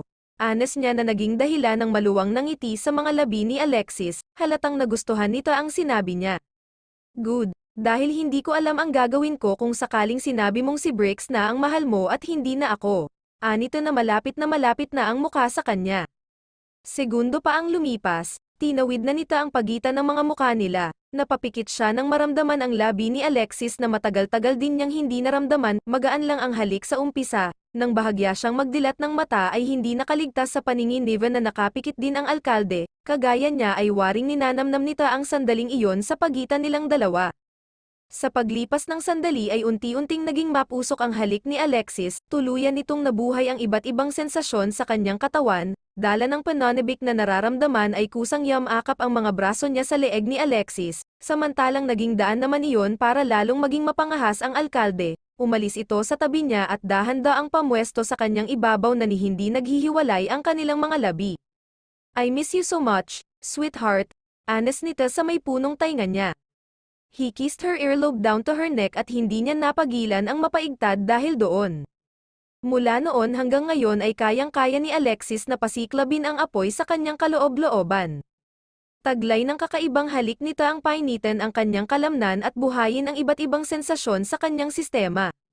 Nang bumaba ang halik nito sa ibabaw ng kanyang dibdib, tuluyang nagliyab ang kanyang pakiramdam, ang kamay niyang kaninang nasa leeg ni Alexis ay dumako sa ulo nita at napasuklay sa buhok ng alkalde. Sandaling nag-angat ng ulo si Alexis at nang magtama ang mga mata nila ay nakita niyang malamlam na ang mga mata nito. His eyes were full of desire, alam na niya kapag ganoon ito. I want you, Ninya. Anes nito sa punong tainga niya nang muli itong bumalik sa paghalik sa kanyang mukha. Isang no. Tipid niyang sabi, napangiti ito pero nananatiling kakaiba ang kislap ng mga mata, para namang nanonokso ito na mas lalo pa siyang dinaganan at idinikit ang sentro ng katawan sa kanya. And, anito na naglalaro ang nakakalokong ngiti sa mga labi. What do you want me to say? Nakataas ang kilay niyang tanong. Nothing, kahit hindi ka naman magsalita. Alam kong gusto mo rin, nanonokso ang tinig. At ang klase ng ngiti nito, pinanlakihan niya ito ng mga mata. Napakayabang mo. Villa Rubin, pinagkukurot niya ito sa tagiliran dahilan para mapaaring kingking ito sa sakit. Napakakas ang sigaw nita at nagulat siya dahil doon. Nag-aalala siyang baka magambala nila sa pagtulog si Aling Ibiang na ang kwartong tinutulugan ay katabi lamang ng kanila. Wala sa loob na natutap niya ang bibig ni Alexis, baka marinig ka ni Aling Ibiang. Anes niya habang nakatikip pa rin ang isa niyang palad sa bibig ng alkalde. Masuyo nitong inalis ang kamay niyang iyon at ikinulong nito ng sariling palad pagkatapos ay itinaas sa kanyang ulunan. Ilang saglit siya nitong tinitigan bago muli siyang halikan. Sa pagkakataong iyon ay naging mapusok na rin ang kanyang pagtugon, hindi na niya kayang pigilin pa ang nararamdaman dahil naguhumiyaw na ang kanyang puso. Tama si Alexis, gusto rin niya ang ginagawa nito sa kanya, ito rin ang isang bagay na hinahanap-hanap niya. Lumalim ang halik sa kanya ni Alexis, nagsimulang maglikot ang dalawang palad nita at mas lalo siyang nawala sa sarili. Sa isang iglap lang ay nagawa nitong alisin ang isang shirt niyang suot, tanging brassiere na lamang niya ang itinira nito. Nahiya siya bigla pero naisip niyang wala naman na siyang mate at tago kay Alexis, lahat na yata ng linya at nunal niya sa katawan ay kabisado na nito, maging ang kaliit-liitang detalye sa katawan niya ay siguradong alam na ni Alexis dahil sa daming beses nang may nangyari sa kanila. I can't imagine na may ibang hahawak sa'yo kagaya ng ginagawa ko ngayon, sweetheart, hindi ko alam ang pwedeng mangyari kapag nagkataon, muling anes nita, hinaplos niya ang mukha ni Alexis, malamig man ang simoy ng hangin mula sa dagat na nanonood sa kanyang balat, hindi niya maramdaman ang panlalamig dahil kay init ng pakiramdam niya, nadidikit sa kanyang balat ang balat ni Alexis na animo sa isang nilalagnat. Sa'yo lang naman ako, wala ring iba na gusto kong gumawa sa akin ng ganito kung hindi ikaw lang, Lex. Hindi halos niya makilala ang sariling tinig dahil namamaos iyon habang nagsasalita siya. Waring nagustuhan naman ng sobra ni Alexis ang sinabi niya. Sagad na naman ang ngiti nita at mas lalo pang idiniin ang sarili sa kanya. Dahil nagustuhan ko ang sagot mo, akong bahala sa'yo. At bago pa niya maunawaan ang ibig sabihin ni Alexis, tuluyan nang bumaba ang halik nito sa may punong dibdib niya. Sa isang iglap lang ay naalis nita ang bra niya at tumambad dito ang mayaman niyang dibdib, ewan niya pero sa tingin niya ay mas lalong nangislap ang mga mata ni Alexis dahil doon. He cupped her one breast and sucked the other one, parang gusto niyang manginig, parang gusto niyang mawala sa sarili sa tindi ng kiliting nararamdaman ng mga sandaling iyon. Hindi niya mabilang kung ilang beses siyang napaigtad. Lex, hindi niya napigil ang anes, napasabunot siya sa buhok ni Alexis habang mariing nakapikit. Maya-maya ay iniwan ng isang kamay nito ang isa niyang dibdib, burn aba iyon at humangga sa sentro ng kanyang mga hita. Doon ay hindi niya napigilan ang sarili na mapaungol, nang hindi masiyahan sa paghaplos sa kanyang hiyas sa labas ng kanyang undies, tuluyan na rin iyong tinanggal ni Alexis. At nang gabing iyon, doon sa maliit na silid na iyon, paulit-ulit na ipinaramdam sa kanya ni Alexis ang tunay na kahulugan ng langit, nakatulog silang magkayakap at nasa bisig ng isa't isa. 2/6 Kabanata 79. Kanina patulog si Ninya sa tabi niya ay hindi pa rin maalis sa maamong mukha nito ang tingin ni Alexis. Gustong-gusto niyang haplasan ang makinis na pisngi ng dalaga pero ayaw niyang maabala ito sa pagtulog, kaya nagkasya na lamang siya sa pagtitig sa magandang mukha nita. Nag-uumapaw sa kaligayahan ang puso niya dahil sa wakas ay nagkaayos na sila ni Ninya. At gagawin niya ang lahat para hindi na sila muling magkasirapan ng babaeng pinakamamahal. May plano na siya. Oras na mahanap ni Ninya ang totoo nitong pamilya ay magpo-propose na siya sa dalaga. Pakakasalan na niya ito dahil iyon naman talaga ang gusto niya. Kung noon ay nagpapatumpik-tumpik pa siya dahil nawalan siya ng sampalataya sa salitang kasal bunga ng nangyari sa unang asawa, ngayon ay wala na siyang pag-aalinlangan pa na ibang bigla ang kanyang pananaw dahil sa dalaga. Alam niya at sigurado siya sa nararamdaman na si Ninya ang gusto niyang makasama habang buhay, walang duda roon dahil ito lamang ang hinahanap-hanap niya, naniniwala din siya na ito ang ibinigay sa kanya ng Diyos para muling sumaya sa kabila ng lahat ng pangit na nangyari sa kanyang buhay, na si Ninya ang babaeng nararapat para sa kanya kaya nakapasok ito sa buhay niya noon, mas naniniwala na siya ngayon na may dahilan ang lahat ng bagay at ang pagkakakilala nila ni Ninya ang patunay niya roon. Buhat sa pagkakahiga sa tabi ng dalaga ay maingat siyang bumangon. Naupo siya sa papag at maingat na nagbihis pagkatapos ay binalutan niya ng kumot ang katawan nita. Malaya kasing nakakapasok sa maliit na silid na iyon ang malamig na hangin nanggagaling sa dagat. Ayaw naman niya na sipunin si Ninya dahil nakatulog ito na hindi pa nagbibihis buong pagmamahal na tinitigan niya ang dalaga, minsan ay hindi na halos niya makilala ang sarili, na siya. Si Alexis Villarubin ay nahulog ng ganitikat hindi sa isang babae to the point na hindi niya gustong hindi ito nakikita palagi, pagkway na pailing siya at tipid na natawa sa sarili, hindi niya naramdaman ang ganito noon kahit sa unang asawa. Ang mga sumunod na sandali ay ginugol niya sa malalim na pag-iisip. Malit lamang ang islang kinaroroonan nila kung tutuusin. Halos lahat ng taong naroon ay magkakilala at napagtanungan na nila halos lahat kaya nakapagtatakang walang nakakakilala sa sinasabi ni Ninya na korazon imposibleng mangyari iyon gayong sigurado si Travis na ito ang islang sinabi ng investigador. Puwera na lang kung nagiba ito ng pangalan, natigilan siya dahil sa ideyang iyon, posibleng ang ganoon ang nangyari, natural na hindi nito gagamitin ang totoong pangalan dahil siguradong magtatago ito dahil sa krimeng ginawa. Dahil sa naisip ay nabuhay ang pag-asa sa kanyang dibdib, malaki talaga ang chance na nasa isla matubig lang ang kanilang hinahanap. Akma siyang tatayo para may mantana nang may matamaan ang paa niya mula sa ilalim ng papag nila ni Ninya. Hindi na sana niya iyon papansinin pero hindi niya alam kung ano ang nagtulak sa kanya para yumukod at silipin kung ano ang nasa ilalim. Isang ball ang nakita niya, lumang ball na halos ay inaalikabok na. Malamlam ang liwanag na nagmumula sa mahinang klase ng bumbilya pero madali naman niya iyong nakita ng silipin niya. Dala ng kuryosidad ay dahan-dahan niya iyong inilabab hanggang sa tila may nagbulong sa kanya na buksan ang ball.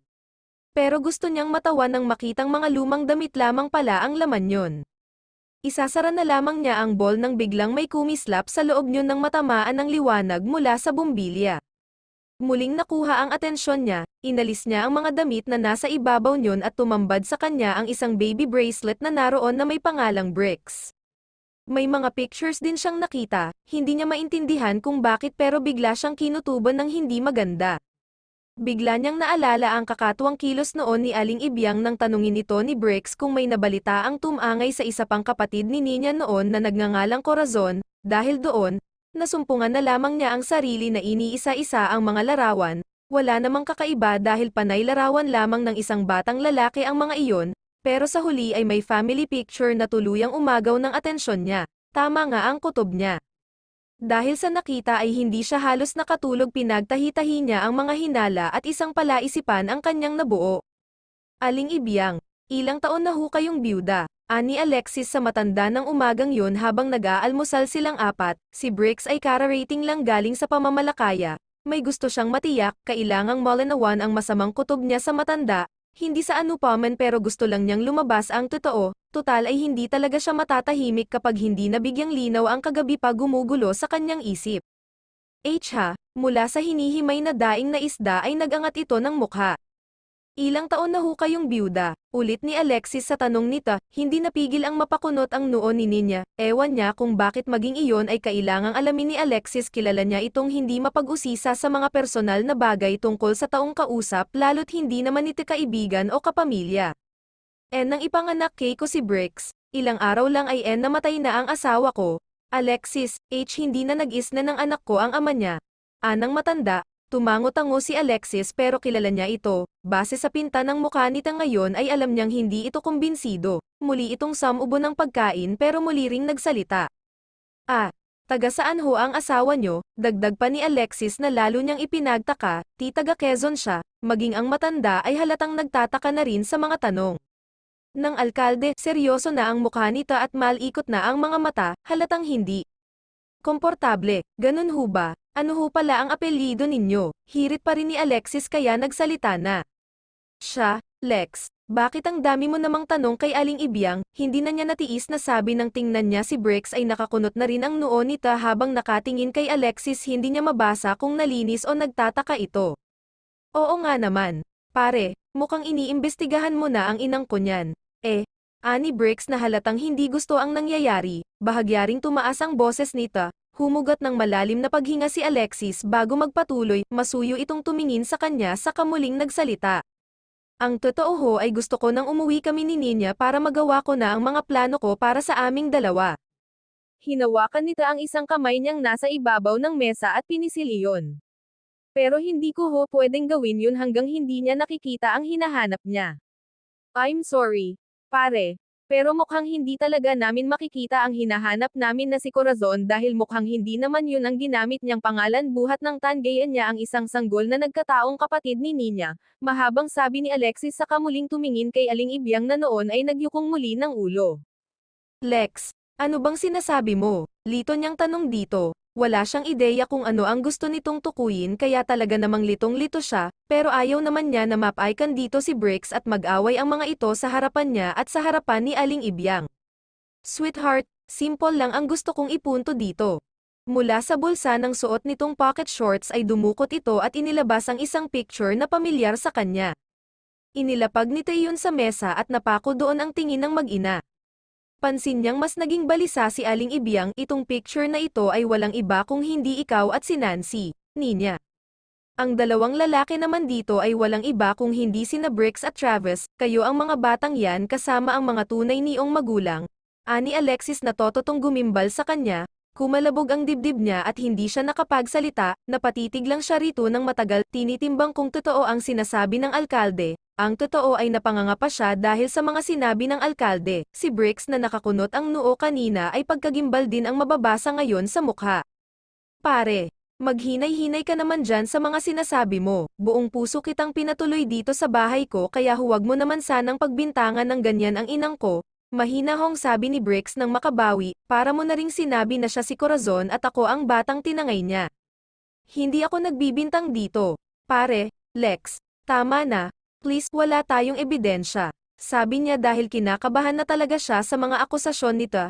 Tiningnan siya nito at ang kamay niyang hawak nito ay pinatungan pa nito ng isa pang palad. Ninya, hindi ako nagbibintang, itong picture na hawak ko ngayon ay may ganito ring larawan sa bahay ninyo na ipinakita sa akin ng mami mo noong nawawala ka pa. Kasama noon ang baby bracelet na mayroon din si Brix, kasama raw yun sa mga gamit ninyong magkapatid noong iwan kayo sa isang kumbento, ani pa ni Alexis.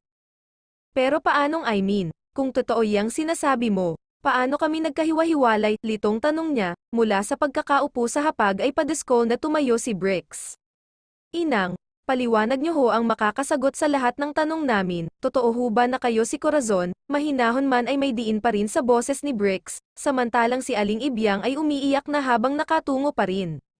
Totoo ang sinabi ni Alexis. Anak, ako nga si Corazon at nagtago ako sa pangalang ito sa pag-asang wala nang makakatunton sa atin. Sa wakas ay pag-amin ni Aling Ibyang na pasuklay naman sa sariling buhok si Brix. Kung ganoon ho, Aling Ibyang, kilala niyo ang mga magulang namin, kahit paano ay nakadama siya ng excitement na sa wakas ay makikilala na niya ang pinagmulang pamilya. Napangiti siya ng tumango ang matanda, nagpahid ito ng mga luha bago magsimulang magkwento. Galing kayo sa pinakamayamang pamilya sa Surigao, kasambahay ako sa pamilya ng matagal ng panahon. 4 ang naging anak ng mag-asawang Senior Gustavo at Seniora Carmelita, pangalawa sa magkakapatid itong si Brix at kayong dalawa ng kambal ang bunso, Ninya. Mabait at mapagkumbaba ang mag-asawa, mahal na mahal din ang isa't isa pero sinubak sila ng panahon. Nagkasakit si Senior Gustavo, akala ng lahat na mamamatay na ito. Na-depress ang Seniora at nawala sa sarili kaya sinamantala ng mga kamag-anak nila ang pagkakataon. Mga gaaman ang ilang kamag-anak ng mag-asawa at sekim sa pera kaya ginawa ng mga ito ang lahat para mawalan ng tagapagmana ang mag-asawa. Inutusan nila akong ipaampon ang mga anak nita at ako na ang bahala kung saan ko dadalhin. Gustuhin ko mang kunin na lang kayong lahat. Hindi ko naman alam kung paano ko kayo bubuhayin. Mahabang paliwanag ni Aling Ibyang. Kaya ho dinala niyo kami sa kumbento at si Travis ay sa mga magulang niya, ganoon ho ba? Tanong niya pa sa matanda.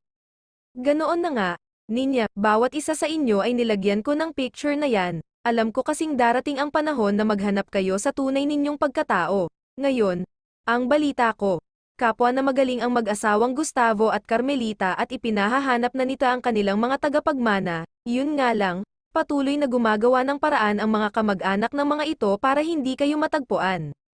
Kabanata 1:26 Kung may nasaktan man dahil sa isiniwalat ni Aling Ibyang, iyon ay walang iba kung hindi si Bricks. Lumikha ng pagdurugo sa kanyang kamao ang ginawa niyang pagsuntok sa poste ng ilaw papunta sa dalampasigan. Sobrang sakit para sa kanya ang katotohanan, hindi siya makapaniwala sa narinig mula sa babaeng itinuring niyang ina ng mahabang panahon. Ang inang niya na mahal niya higit pa sa kanyang buhay. Buong buhay niya ay ito na ang kasama niya, pero may tunay pala siyang pamilya na matagal na panahon na rin siyang hinahanap. Hindi rin niya alam kung matatawa o molyak dahil sa katotohanan na ang kaisa-isang babaeng natutunan niyang mahalin at nagpatibok sa kanyang puso ay kapatid pala niya. Daig pa niya ang pinagsukluban ng langit at lupa, kakaibang biro ang ginawa sa kanya ng tadhana. Isipin pang sa dami ng tao sa mundo na pwedeng magkaganoon ay bakit sa kanya pa nangyari. Sa isip ay hindi niya maiwasang magtanong kung ano kaya ang kasalanan niya para pagkaitan siya ng tadhana na sumaya. Buong buhay niya ay ginugol na lamang niya sa pagtatrabaho para sa kanilang mag-ina, gayong kung tutuusin pala ay hindi niya kailangang ibuhos ang buong panahon sa pamamalakaya dahil mayaman ang pamilya nila. Napailing sa sarili si Bricks, gulong-gulo ang kanyang isip at hindi niya alam kung ano ang uunahing isipin ng mga oras na iyon. Sa hall ay napasabunot na lamang siya sa sariling buhok at itinungo ang ulo. Susuntukin sana niyang muli ang batuhang kinauupuan niya nang magulat siya sa boses ni Ninya. Bricks, pwede ba tayong mag-usap? Buhat sa likod ay narinig niyang sabi nito, Neil Ingan. Niya ito at saka siya tumango, nakaupo siya noon sa batuhang madalas nila noong tambayan dahil hindi pa naman gaanong mainit na upo si Ninya sa tabi niya at kagaya niya ay pinanood ang dagat. Anong iniisip mo? Maya-maya ay tanong nita. Nagbuntong hininga muna siya bago sumagot, wala naman, iniisip ko lang na. Napakamalas ko naman kasi. Yung babaeng kauna-unahan kong minahal. Kapatid ko pala, seryoso niyang sabi sa kanya. Tiningnan si Ninya na nanatiling nakatutok ang mata sa malayo. Noon niya naisip na mabuti na lang pala at nagpigil siya noong mga panahong kasama niya ito at walang maalala, na mabuti na lang pala at hindi niya ito napakialaman. Kung hindi ay napakalaki ng magiging pagsisisi niya. Ang saklap magbiro ng tadhana minsan, no, yung saya na nararamdaman mo, bigla na lang may pambawi na lungkot at sakit, kagaya ko. Kahit minsan, never kong naisip na. Ampun kami ni Nancy, anito na may bahid lungkot nga sa tinig. May kakambal ka pala, nasaan na siya? Wala na siya, nabaril siya, malungkot nitong sabi. Ano, kahit paano ay may naramdaman siyang panghihinayang na hindi man lang niya nakilala ang kapatid ni Ninya na kakambal din niya. Tama ang narinig mo, Bricks, ani Ninya na muli siyang tinapunan ng tingin. Sayang naman, hindi ko man lang siya nakilala. Sandaling namayani ang katahimikan sa kanila bago siya muling magsalita. Masaya ka ba na naging kapatid mo ako, Nini? Napatitig sa kanya ang dalaga nang tanungin niya iyon. Bakit mo naman naitanong? Wala naman, gusto ko lang malaman. Buong buhay ko, ang magkaroon ng iba pang kapatid ang gusto ko. Hindi sa dahil hindi kami magsyadong good ni Nancy, pero mas gusto ko kasi ng malaking pamilya, yung tipong may iba akong mapagsasabihan ng problema, may mahihingahan ng mga sama ng loob ko sa buhay, pero wala. Sabi ko sa sarili ko, kami lang ang nakayanan ng parents ko kaya wala akong magagawa, at ngayon na nalaman kong may iba akong mga kapatid, ang saya ko. Bricks, lalo na at mga kuya pa ang mayroon ako na dati ay wish ko lang nakangiting, sabi ni Ninya, kaya napangiti na rin siya. Ako rin, naisip ko noon, wala na nga akong tatay ay wala pa akong mga kapatid, ang lungkot kaya ng childhood ko. Madalas maiinggit ako noon sa mga kalaro ko dahil kumpleto ang pamilya nila. Humilig si Ninya sa balikat niya at hinayaan lang niya ito. Ano kaya ang hitsura ng parents natin, no? Parang nag-imagine na ito. Syempre, gwapo at maganda, tingnan mo naman ang mga produkto nila, may pangit. Basta atin, natawa ang dalaga sa sinabi niya at pinagkukurot siya sa tagiliran. Mula sa malayo ay tinatanaw sila ni Alexis na nakangiti. Masaya ito para sa babaeng pinakamamahal. Unti-unting nagiging malinaw ang lahat, makita lang na nakangiti si Ninya ay Masaya na rin ito, masaya ka, malambing na tanong ni Alexis habang namamasyal sila sa tabing dagat. Sinasamantala na nila ang araw dito sa isla dahil baka bukas makalawa ay umuwi na sila. Nangako si Aling Ibyang na makikipagtulungan sa kanila para kapag humarap sila sa mga magulang nila ay mapatunayang ang mga kamag-anak nito ang may kasalanan kung bakit sila nagkawatak-watak. Tumawag din si Mika at ibinalita nitong unti-unti nang bumubuti ang lagay ni Travis at anumang oras daw ay pwede na itong magkamalay. Sobra. Lex, nakakapit siya sa braso nita habang naglalakad sila ng nakapaa. Lahat ng taong madaanan nila ay nasa kanila ang tingin pero balewala sa kanila iyon, at maraming salamat sa tulong mo. Thank you kasi, hindi ka nagsasawang tulungan ako sa lahat ng bagay kahit pa nagagalit ako sa iyo madalas. Sinsero niyang sabi sa alkalde. Mabagal lamang ang kanilang mga hakbang dahil ang totoo ay gusto lamang naman nilang magpalipas ng oras. Kahit ano, para sa iyo, Ninya, mahal na mahal kita kaya gagawin ko ang lahat ng makakapagpasaya sa iyo. Ani Alexis na huminto sa paghakbang. Tinitigan siya nito at kinulong ang mukha niya sa dalawang palad. Walang tao sa lugar kung saan sila tumigil kaya malaya si Alexis na kintalan ng masuyong halik ang kanyang labi.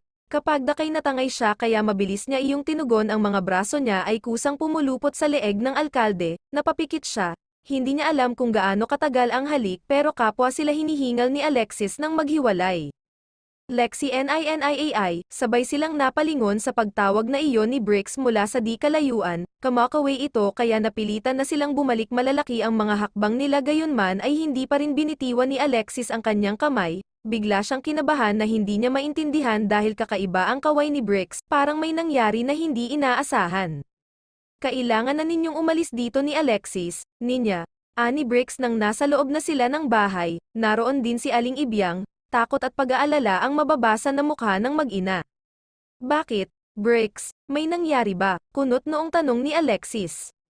May mga armadong lalaki na palibot-libot sa kabilang isla at sa tingin ko ay pupunta din dito pagkatapos at may kutob akong sila rin ang may kagagawan kaya sumabog ang lansang sinasakyan niyo noon ni Travis. Ninya, ani Bricks kaya mas lalo siyang kinabahan. Sa tingin ko ay itong mga taong ito ang inutusan ng mga kamag-anak ni na Senior Gustavo at Seniora Carmelita para hindi kaya matunton. Ninya, ani naman ni Aling Ibyang. Pero paano ho mangyayari yun? Hindi naman ako kilala ng mga taong ito, nagtatakang tanong niya. Sweetheart, siguradong may mga investigasyon ding ginagawa ang mga yan. Advance mag-isip ang mga taong tuso. Ani naman ni Alexis saka siya inakbayan. At ang ikinatatakot ko, baka alam na ng mga ito na si Bricks ang isa sa 4 na anak ni na Senior. Bakas ang takot sa tinig na sabi ng matanda. Nagkatinginan silang dalawa ni Alexis. Kung gusto mo, Bricks, sumama na lang kayo sa amin ni Alexis paalis dito sa isla, suhestyon niya sa kapatid. Oo nga naman, pare, mas maraming magandang oportunidad ang naghihintay sa iyo sa syudad. Hindi ko pa alam sa ngayon, gusto kong managot muna ang mga dapat managot sa lahat ng nangyaring ito. Lex, unang-una ay ang mga walang hiya na kamag-anak ng mga magulang namin ni Ninya, pangalawa ay ang mga taong nagtangka sa buhay niya. Ayokong umalis dito dahil gusto kong makatiyak na sila nga ang mga taong iyon sa bayan para makagawa ako ng aksyon. Ani Bricks. Huwag kang mag-alala dahil may mga tao na akong pinakikilos para makasiguro tayo sa bagay na yan. Sebad ni Alexis matapos magtipa sa kanyang telepono, at sigurado siya, gumagawa na naman ng hakbang si Alexis na hindi niya alam. Noon ding gabing iyon ay nilisan nilang dalawa ni Alexis ang isla. Iniwan nito kay Bricks ang extra phone nito para raw magkaroon ito ng communication sa kapatid niya, at mapakibalitaan ang tungkol sa mga taong umaaligid doon na inihingi na di umano nito ng tulong sa mga pulis sa bayan. Mula Isla Matubig ay sinundo sila ng yate ng pamilya Villarubin na in-upper ate ng isa sa malayong kamag-anak ni Alexis. Gustuhin mang i-enjoy ni Ninya ang ganda ng view mula sa upper deck ng yate kung saan siya nakatayo at pinanonood ang ganda ng mga bituin sa langit, hindi naman niya mapigil ang sarili na kung ano-ano ang isipin. Naglalayag ang kanyang isip.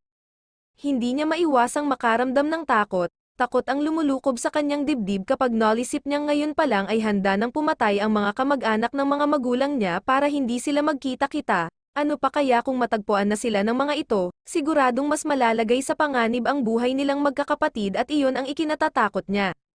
Anong inisip ng sweetheart ko? Malambing na sabi ni Alexis na mula sa likod ay niyakap siya, kahit paano ay naibsan ang lamig na nararamdaman niya dahil sa init na hatid ng katawan ng alkalde.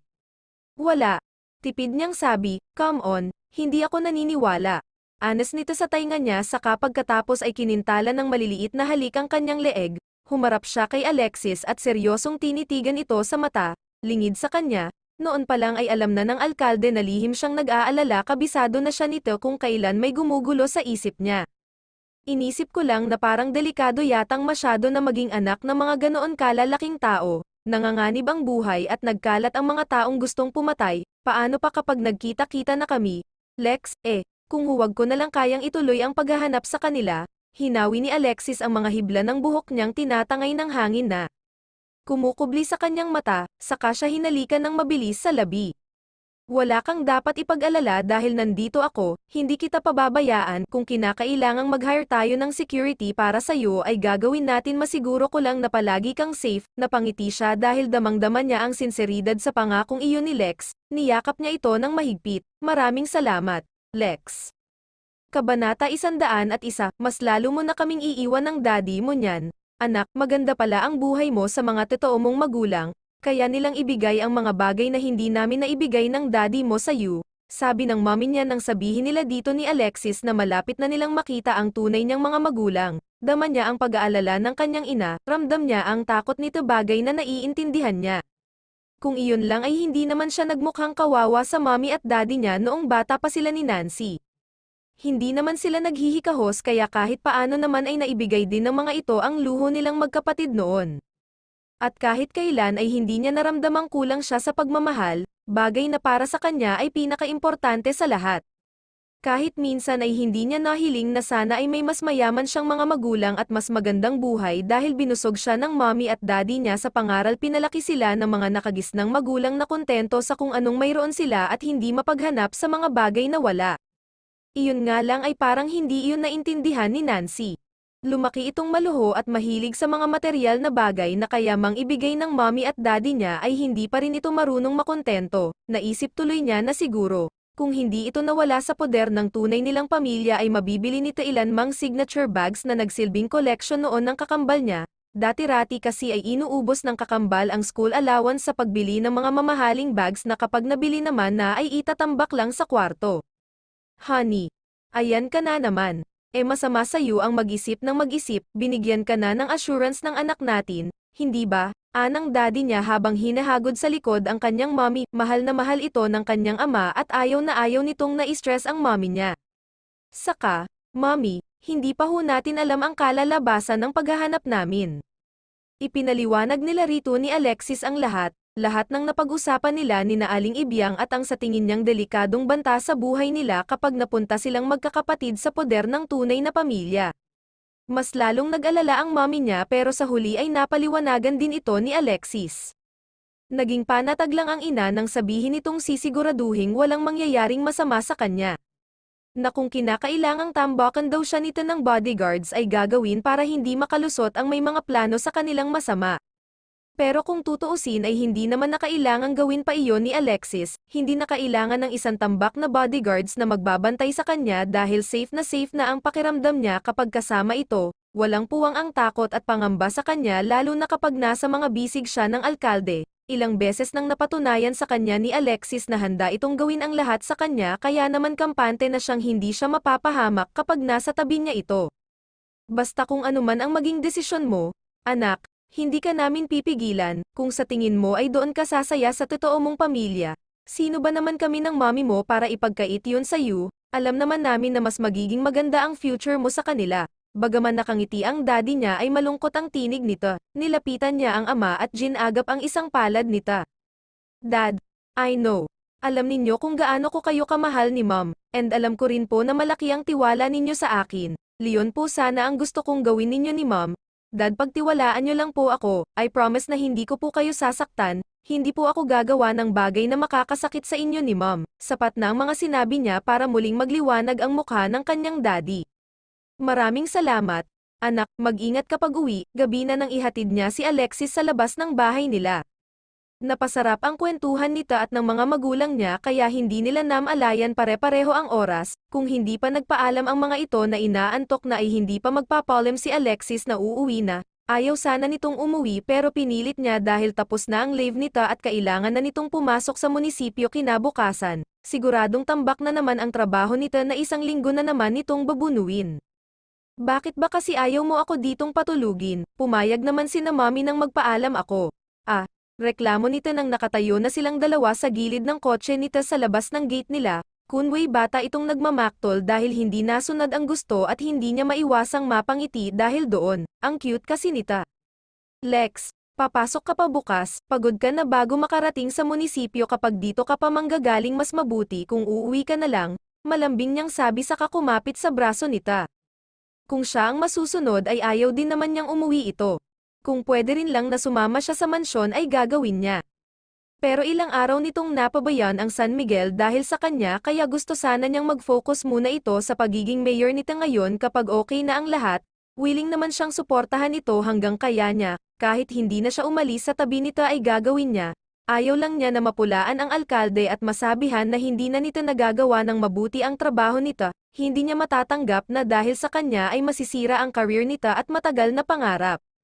Okay fine, pero sasanduan kita sa weekend. Okay, miss na miss ka na ng mama at papa nagagalit na sila sa akin kung bakit daw hindi nakita dinala sa bahay. Then, magsimba tayo. What do you think? Napangiti siya, nagulat siya dahil ngayon lang siya niyaya nito na magsimba. Sinong mag-aakala na ang isang Alexis Villarubin ay yayayain siyang pumasok sa simbahan? Hindi anti-religious person si Alexis pero kahit kailan ay hindi pa niya ito nakitang nagsimba. Nagpapamisa sa mansyon ang mama nito madalas pero sa simbahan ay hindi pa niya ito nakitang pumasok. Sige gusto ko yan nakangiti niyang sabi, matagal-tagal na rin siyang hindi nakapagsimba at ikatutuwa niya kung sa muli niyang pagpasok sa bahay ng Diyos ay kasama na niya si Alexis sabay silang magdarazal at hihingin ang basbas ng Panginoon para sa pagpapatibay ng kanilang relasyon. Maya-maya ay hinaplos nito ang pisngi niya at masuyo siyang dinampian ng halik sa labi. Dampi lang iyon sa una pero hindi na panindigan ni Alexis, sinundan nito iyon ng mas mapusok na halik na kapag dakay tumupok sa kanyang sistema walang pag-aalinlangan niyang tinugon ang halik ni Alexis at kapwa sila naghahabol ng hininga nang humiwalay sa isa't isa mabuti na lang at walang naglalakad na tao ng mga oras na iyon sa kalye nila, kung hindi ay napanood nito ang intimate scene sa pagitan nila ng alkalde. Mahal na mahal kita, hindi ko kayang mabuhay na wala ka sa buhay ko, Ninya. Sabi nito na ngayon ay hawak na ang baba niya. Noong nawala ka, kung ano-anong pangit ang pumasok sa isip ko. Pero kahit isang beses, hindi ko inisip na wala ka na. Alam mo kung bakit, dahil naniniwala ako na ikaw talaga ang ibinigay ng Diyos para makasama ko habang buhay seryoso nitong sabi habang titig na titig sa mga mata niya at hindi kumukurap. Parang hinaplos ang puso niya dahil doon, siguro nga ay napagbago na si Alexis ng panahon maraming nabago sa personalidad nito at natutuwa siya dahil hindi na niya kinailangang sabihin pa dito na ibahin ang mga hindi magandang katangian. Inilagay niya ang dalawang kamay sa matipunong dibdib ng alkalde at marahang humimas doon. You know what, mas gusto ko ang version mo ngayon, at sa tingin ko, mas mai-inlove ako sa iyo dahil dyan. Hindi napigilan niyang sabi, napangiti ng matamis si Alexis at mas lalo pa siyang hinapit sa baywang hindi na halos siya makahinga pero okay lang. Gusto niya ang pagdidikit nilang iyon lalo't ramdam niya ang init ng katawan ni Alexis. Talaga, malambing nitong Anes habang pinagdidikit na naman ang mga mukha nila. Opo, pero sa ngayon, kailangan mo na talagang umuwi. Mr. Villarubin, gumigabi na at mahaba pa ang biyahe mo pinisil niya ang matangos na ilong nita at kinintalan Leon ng halik pagkatapos. I know. Okay. Good night, sweetheart see you on the weekend, niyakap muna siya nita. Nang mahigpit bago siya tuluyang pakawalan, bye, ingat ka. I will, pumasok ka na bago ako umalis, masuyo nitong sabi. Okay. Nang nasa loob na siya ng bakuran nita ay sakalang lamulan si Alexis sa kotse nita, isang kaway at busina pa ang ginawa ng alkalde bago tuluyang paandarin ang sasakyan. KIBUKASAN ay nakatanggap siya ng tawag mula sa mga magulang ni Travis na nagising na ito at nakakausap na ng bahagya, labis-labis ang tuwa niya dahil gising na rin ang nakatatanda niyang kapatid. Mas magkakaroon na ng linaw ngayon ang lahat tungkol sa tunay nilang pagkatao, na-excite siya bigla, buhat sa kafe nila ni Mika ay larawan ng kasiyahan ang kanyang buong mukha. Masayang-masaya ang best friend ko, hindi napigil ang puna ni Mika, maging ito ay larawan ng kasiyahan para sa kanya. Maiwan muna kita dito. Bes pupunta ako sa ospital, Hindi na ako makapaghintay na magkausap kami ni Travis. Sasabihin ko sa kanyang nakita ko na ang isa pang kapatid namin. Aniyang hindi naalis ang ngiti sa labi, hindi pa man ay nal-imagine na niya ang magiging reaksyon ni Travis. Sasamahan kita. Best wait lang, kukunin ko lang ang bag ko. Nagmamadaling tumayo si Mika mula sa pagkakaupo sa counter pero pinigilan niya ang kaibigan. Huwag na. Mika, maiwan ka na dito. Babalik din ako kaagad, nakangiting tanggi niya. Sigurado ka ba? Oo, mabilis lang ako. Sige, tawagan mo ako. Okay, bilin pa ng kaibigan. Gagawin ko. Here's my key. Gamitin mo na ang kotse. Iniaabot nito sa kanya ang susi ng sasakyan nito pero mas gusto niyang mag-taxi. Ang totoo ay hindi niya alam kung makakabalik siya kaagad dahil siguradong madami silang pagkukwentuhan ni Travis, at ayaw niyang gamitin ang kotse dahil may mga pagkakataong umaalis si Mika ng kafe. Ito ang magko-commute at nahihiya siya sa kaibigan kapag nagkataon. Huwag na. Mikes, magta-taxi na lang ako. Tanggi niya sa gusto gawin ng kaibigan. Kabanata 102 and 2/6 kaagad nakakuha ng taxi si Ninya paglabas ng kafe, may ngiti sa mga labi niya habang julan ng taxi. Natutuwa siya at ligtas na sa kapahamakan si Travis. Siguro ay inadiya talaga ng pagkakataon para makaligtas ito at magkita-kita pa silang magkakapatid, gayon din ng mga tunay nilang magulang. Masayang-masaya siya. Hindi pa man ay nadagdag imagine na niya ang magiging pagtatagpo nila ni Travis. Higit sa lahat ay hindi na siya makapaghintay na dalhin siya nito sa mga totoong magulang. Kuya, sa Makati Med po tayo. Aniya sa driver, sa likod siya umupo at noon lang niya napansing may sakay na isa pang lalaki sa passenger seat sa tabi nito. Naisip niyang marahil ay hindi niya iyon napansin kanina dahil sa excitement na nararamdaman niya kaya noon lang niya iyon napansin. Sige po, ma'am. Casual na sagot ng sa tingin niya ay edad 40 taxi driver, ni hindi siya nito tiningnan kahit sa rearview mirror. Tutok sa daan ang mga mata nito at dahil nag-uumpisa ng magka-traffic sa kalsadang tinatahak nila, abala siya sa pagmamasid sa kumpulan ng mga sasakyan sa kalsada nang biglang mag-vibrate ang kanyang cellphone mula sa bag. Mabilis niya iyong inilabas at napangiti siya nang makitang si Alexis ang tumatawag. Hello, babe, sinadya niyang lakipan ng lamang ang boses. 3 araw pa lang silang hindi nagkikita at oras-oras yata ay tumatawag ito para i-check siya.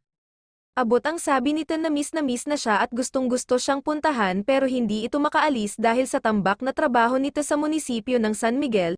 Naging maluwag kasi ang schedule nito nitong mga nakaraan kaya ngayon ay binabawi naman nito ang lahat ng trabahong napabayan noon. Minsan pa nga ay gusto niyang matawa dahil inis na inis ito kapag hindi ito makawala at makaalis, gayong gustong-gusto siya nitong puntahan.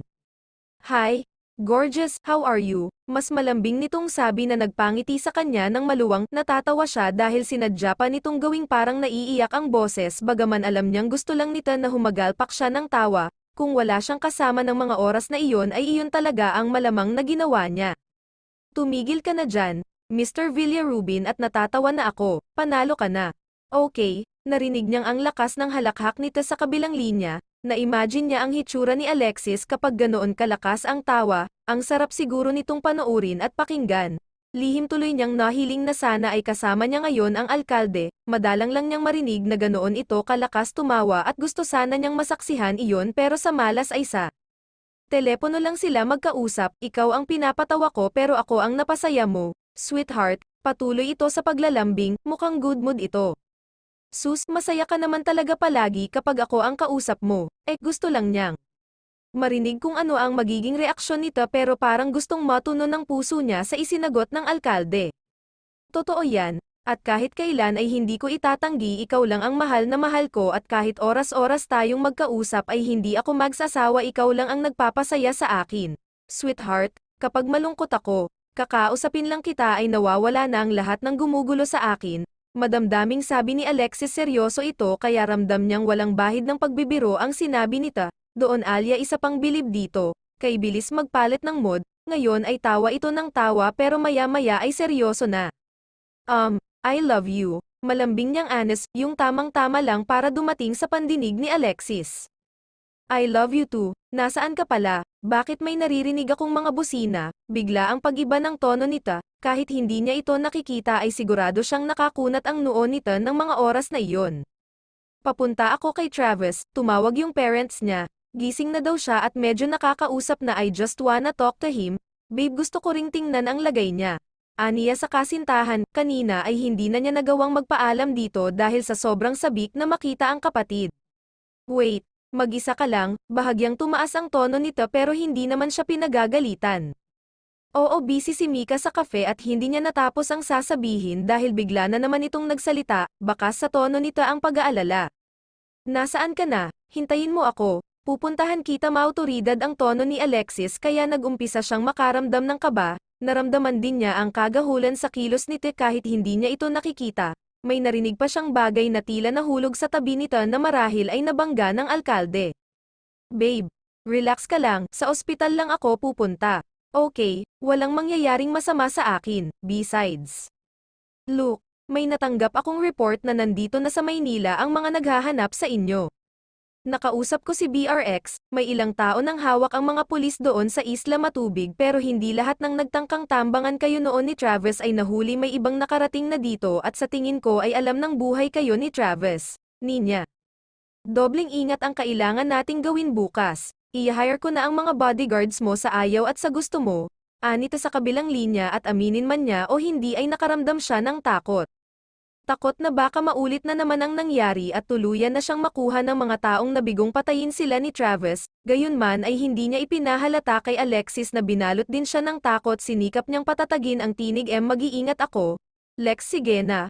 Payag na ako sa pa-bodyguards mo, mag-hire ka kung ilan ang gusto mo. Nagtangka pa siyang magbiro para mapanatag si Alexis sa kabilang linya pero nanatili itong tahimik, sigurado siyang nag-iisip itong mabuti habang kausap siya. Good, now, go back to you and Micah's place, pupuntahan kita doon at sabay tayong pupunta kay Travis. Come on, I know na hindi ka na makapaghintay na makausap siya. Pero sana ay naiintindihan mo ako. Sweetheart, inaalala ko lang ang safety mo. Nagsusumamo ang tinig ni Alexis kaya naman bigla ay nakaramdam siya ng guilt. Wala na itong ginawa kung hindi ang isipin ang kapakanan niya kaya parang napakasama naman niya kung ipagwawalang bahala niya ang sinabi nito. Sa huli ay nanaig ang pagmamahal at pagrespeto niya sa alkalde. Okay, eto na po.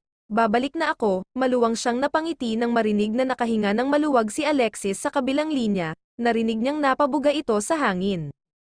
Thank you, sweetheart, tatawagan kita ulit mamaya, may meeting lang kami, okay? Okay, babe, mahal kita, mahal din kita, babe. Nang ibaba niya ang cellphone ay automatikong dumako ang mata niya sa labas ng bintana, noon niya napansing ang tinatahak nilang daan ay estranghero sa kanya, nangunot ang kanyang noo dahil bigla ay wala na rin sila sa highway, bagay na hindi niya napansin habang kausap niya si Alexis. Kay kuya, nasaan na ho tayo? Sa halip sa sumagot ay mas binilisan pa nito ang pagmamaneho kaya bigla na siyang kinabahan, maging ang katabing lalaki nito sa harapan ay walang kibo at direstong nakatutok lamang ang mata sa daan. Kay kuya, dito na lang ho ako. Kinakabahan man ay sinikap niyang huwag mahalata ng driver iyon pero hindi pa rin ito natinag. Doon na siya sinagilahan ng takot, tinapak na niya ito sa balikat. Bababa na ho ako. Kuya, ihinto niyo na ho. Wala siyang naririnig kung hindi ang umaanggal na makina ng taxi sa makipot sa kalsadang dinadaanan nila ngayon. Dahil sa takot ay nagpalinga-linga siya sa labas ng bintana kung may mahihingan siya ng tulong pero nawalan siya ng pag-asa. Mukhang road closed ang daang pinasok nila dahil isa mang tao, naglalakad man o nakasasakyan ay wala siyang makita. Kuya, saan niyo ba ako dadalhin? Dala ng kawalan ng pag-asa ay napaiyak na lamang si Ninya. Hindi niya alam kung bakit palagi na lang ganito ang nangyayari sa tuwing aalis siya. Diyos ko, ano na naman po ito? Tulungan niyo po ako. Dasal niya sa isip, nabuhayan siya ng loob nang maisip ang pinto ng sasakyan. Kung bukas iyon ay tatalo na lamang siya kahit siguradong mababalian siya ng buto kapag ginawa niya iyon. Pero nanlumo siya nang malamang nakalock iyon kaya talagang wala siyang ligtas. Huwag ka nang magpagod. Miss Ninya, pasensya ka na rin at napagutusan lang kami, napatda siya nang malamang kilala siya ng driver ng taxi. B, bakit mo ako kilala? Kuya, S saka, sino ang nagutos na kuhanin niyo ako? Pinipilit niyang paganahin ang isip, natigilan din siya nang mapansin na hindi naman mga mukhang goons ang dalawang lalaking kasama niya ngayon sa loob ng taxi, niwalang ang takip ang mga ito sa mukha, casual din ang kilos ng mga ito at malumanay kung siya ay pagsalitaan. Malalaman mo rin mamaya. Miss Ninya, unti-unting nawala ang kaba at takot niya at napalitan ang nararamdaman ng pagtataka. Humantong sila sa isang napakagandang tatlong palapag na bahay na hindi niya akalaing matatagpuan sa bahaging iyon na walang katao-tao. Ni isang bahay ay wala siyang nakita sa mga dinaanan nila. Gayon din ay walang kapitbahay ang bahay na iyon na nag-iisang nakatirik sa gilid ng malawak na solar.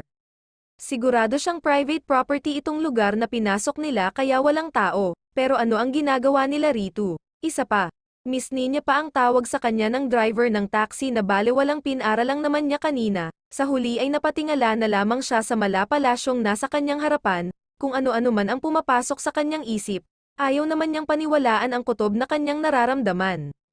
Tayo na ho, Miss Ninya. Anang driver na hindi niya namalayang nakababa na pala at ngayon ay pinagbuksan pa siya ng pintuan. Bakit ho tayo narito? Sa kasino ho ba kayo? Nanatili siyang nakaupo sa hulihang upuan ng sasakyan, ayaw man niya pero nag-uumpisa na naman siyang lukuban ng kaba, iniisip niya kung ano ang madadatnan niya sa loob kapag pumasok na sila. Sa loob niyo na ho malalaman, wala siyang nagawa kung hindi ang bumaba, sumunod ho kayo sa amin, nagpatiunang maglakad ang dalawang lalaki patungo sa pinaka-main door ng bahay, walang gate siyang nakita bagkus ay isang malaki at magarang pintuan na halos sakupin na ang buong harapan ng mansyon, hindi kita ang nasa ground floor kaya hanggang ng mga oras na iyon ay palaisipan pa rin sa kanya kung sino ang dadatnan nila. Roon, Kabanata 103 and 2/6 kung namangha si Ninya sa ganda ng bahay sa labas ay mas lalo siyang natulala sa uri ng disenyo nito sa loob, ang mga muebles at mga kasangkapang nakikita niya roon ay sigurado siyang mamahalin at ang iba pa nga ay noon lamang siya nakakita, siguro ay sa ibang bansa pa binili ang mga iyon kaya hindi siya pamilyar, walang duda na kung sino man ang nagmamay-ari ng bahay ay talagang napakayaman. Maiwan na ho namin kayo rito, Miss Ninya. Anang driver ng taxi kanina. Kasalukuyan siyang nakatayo sa maluwang na sala na katumbas yata ng dalawang buong bahay nila, at iginagala ang paningin habang palakas ng palakas ang kabog ng kanyang dibdib. Bigla siyang naalarma, ngayon ay nasigurado na niyang walang balak na masama sa kanya ang dalawang lalaking kasama niya sa taxi kanina, ni hindi siya kinantay ng mga ito, kakatuwamang isipin pero nararamdaman pa nga niyang parang iginagalang siya ng mga ito pero napapailing na lang siya kapag naiisip niyang bakit naman iyon gagawin ng dalawa, sino ba naman siya? Teka, kuya, nasa bandang pinto na ang mga ito nang tawagin niya, saan kayo pupunta? Nahihintakutan niyang sabi, estranghero man ang mga ito sa kanya ay ayaw naman niyang maiwan doon ng mag-isa. Relax ka lang, hiha, wala namang mangyayaring masama sa iyo rito. Bagaman mahinahon ay nag-iitso ang boses babae sa buong sala ng mansyon. Napatingin siya sa pinanggagalingan ng tinig, mula sa napakataas na hagdanan ay bumababa ang isang magandang babae na bagaman sigurado siyang may edad na ay hindi mahahalata dahil sa balingkinitan nitong katawan at magandang pananamit. Hindi niya alam kung gaano siya katagal na nakatulala dito at hindi rin niya maintindihan kung bakit gustuhin man niyang makaramdam ng takot ay hindi naman niya makapa sa dibdib ng mga sandaling iyon. Para bang may kung ano sa babae na hindi niya maipaliwanag, kanina ka pa namin hinihintay. Sa pagkakataong iyon ay nangunot ang noo niya, namin, ano ang ibig niyang sabihin. Sa isip niya ay naglalaro ang samot-saring isipin. Pasensya na ho kayo. Pero, sino ho ba kayo? Kayo ho ba ang nagutos na dalhin ako dito? Humahakbang na palapit sa kanya ang magandang ginang na ngayon ay tuluyan ng nakababa ng hagdanan. Gayunpaman ay hindi niya napigilan ang mapa-atres, gaano man kaganda ito ay hindi pa rin niya ito kilala. Lalong hindi niya alam kung ano ang dahilan nito kung bakit ipinakuha siya, bigla tuloy siyang nilukob ng kakaibang kilabot nang maisip na baka isa ito sa mga kamag-anak ng ama niyang si Gustavo na gusto silang pataying magkakapatid, pero kung magkaganoon nga, lilinawin niya ritong hindi siya interesado sa yaman ng pamilya, na tanging ang gusto lamang niya ay ang makita at makilala ang totoo niyang pamilya at bukod doon ay wala nang iba. Maupo ka muna. Hiha, itinuro nito ang mahabang sofa na hindi yata niya kayang upuan sa sobrang ganda, gayunman ay hindi siya natinag. Nanatili siyang nakatayo at napaatras pa nga ng bahagya. Pagkway binalingan nito ang dalawang lalaking siyang dahilan kung bakit siya narito ngayon. Sige na ho, Mang Rene, Jean, iwan niyo na ho kami. Makisabi na lang ho sa esposo ko na narito na ang hinihintay namin. Nakangiting sabi nito sa dalawa pagkatapos ay mas maluwang ang ngiti na tiningnan siya. Have a seat.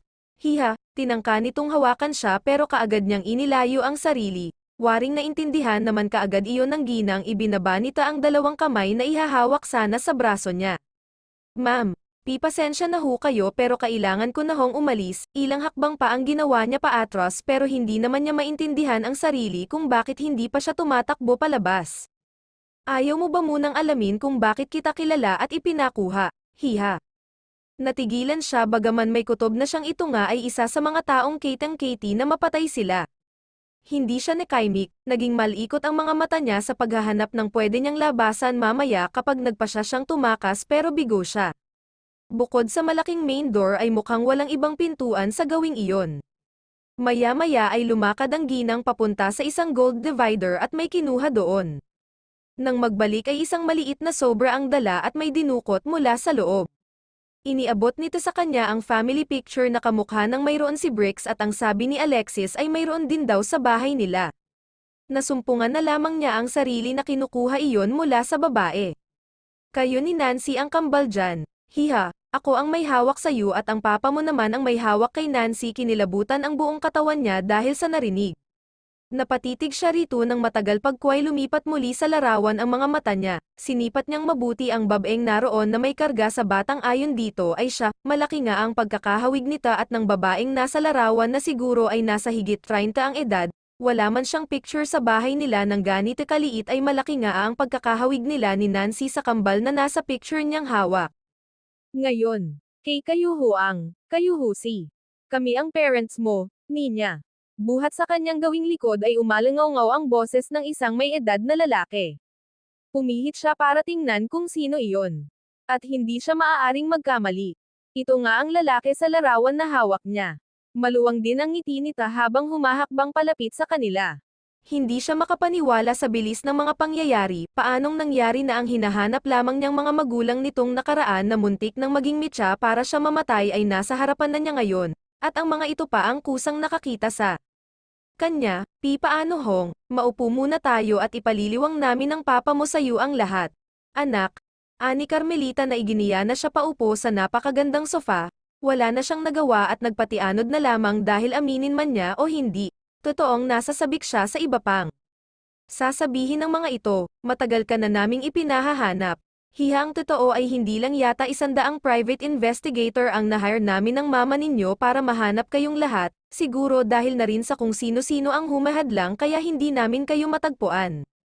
Ako pa lang ho ba ang nakikita ninyo, 1 hanggang 1 May lead na rin ba kayo kung nasaan ang ibang kapatid ko? Gusto niyang makasiguro na totoong mga magulang niya ito lalo't ayon kay Alexis ay narito na sa lungsod ang mga taong humahanap sa kanila. Alam na namin kung nasaan kayong lahat. Hiha, nagpapasalamat kami sa Panginoon dahil sa loob ng maraming taong paghahanap ay nakita na rin namin kayo sa wakas. Malungkot na balita nga lang dahil ang kakambal mong si Nancy ay wala na pala. Tahimik na lumuha si Carmelita. Unti-unti ay parang gusto na niyang maniwala na ito nga ang mga magulang niya.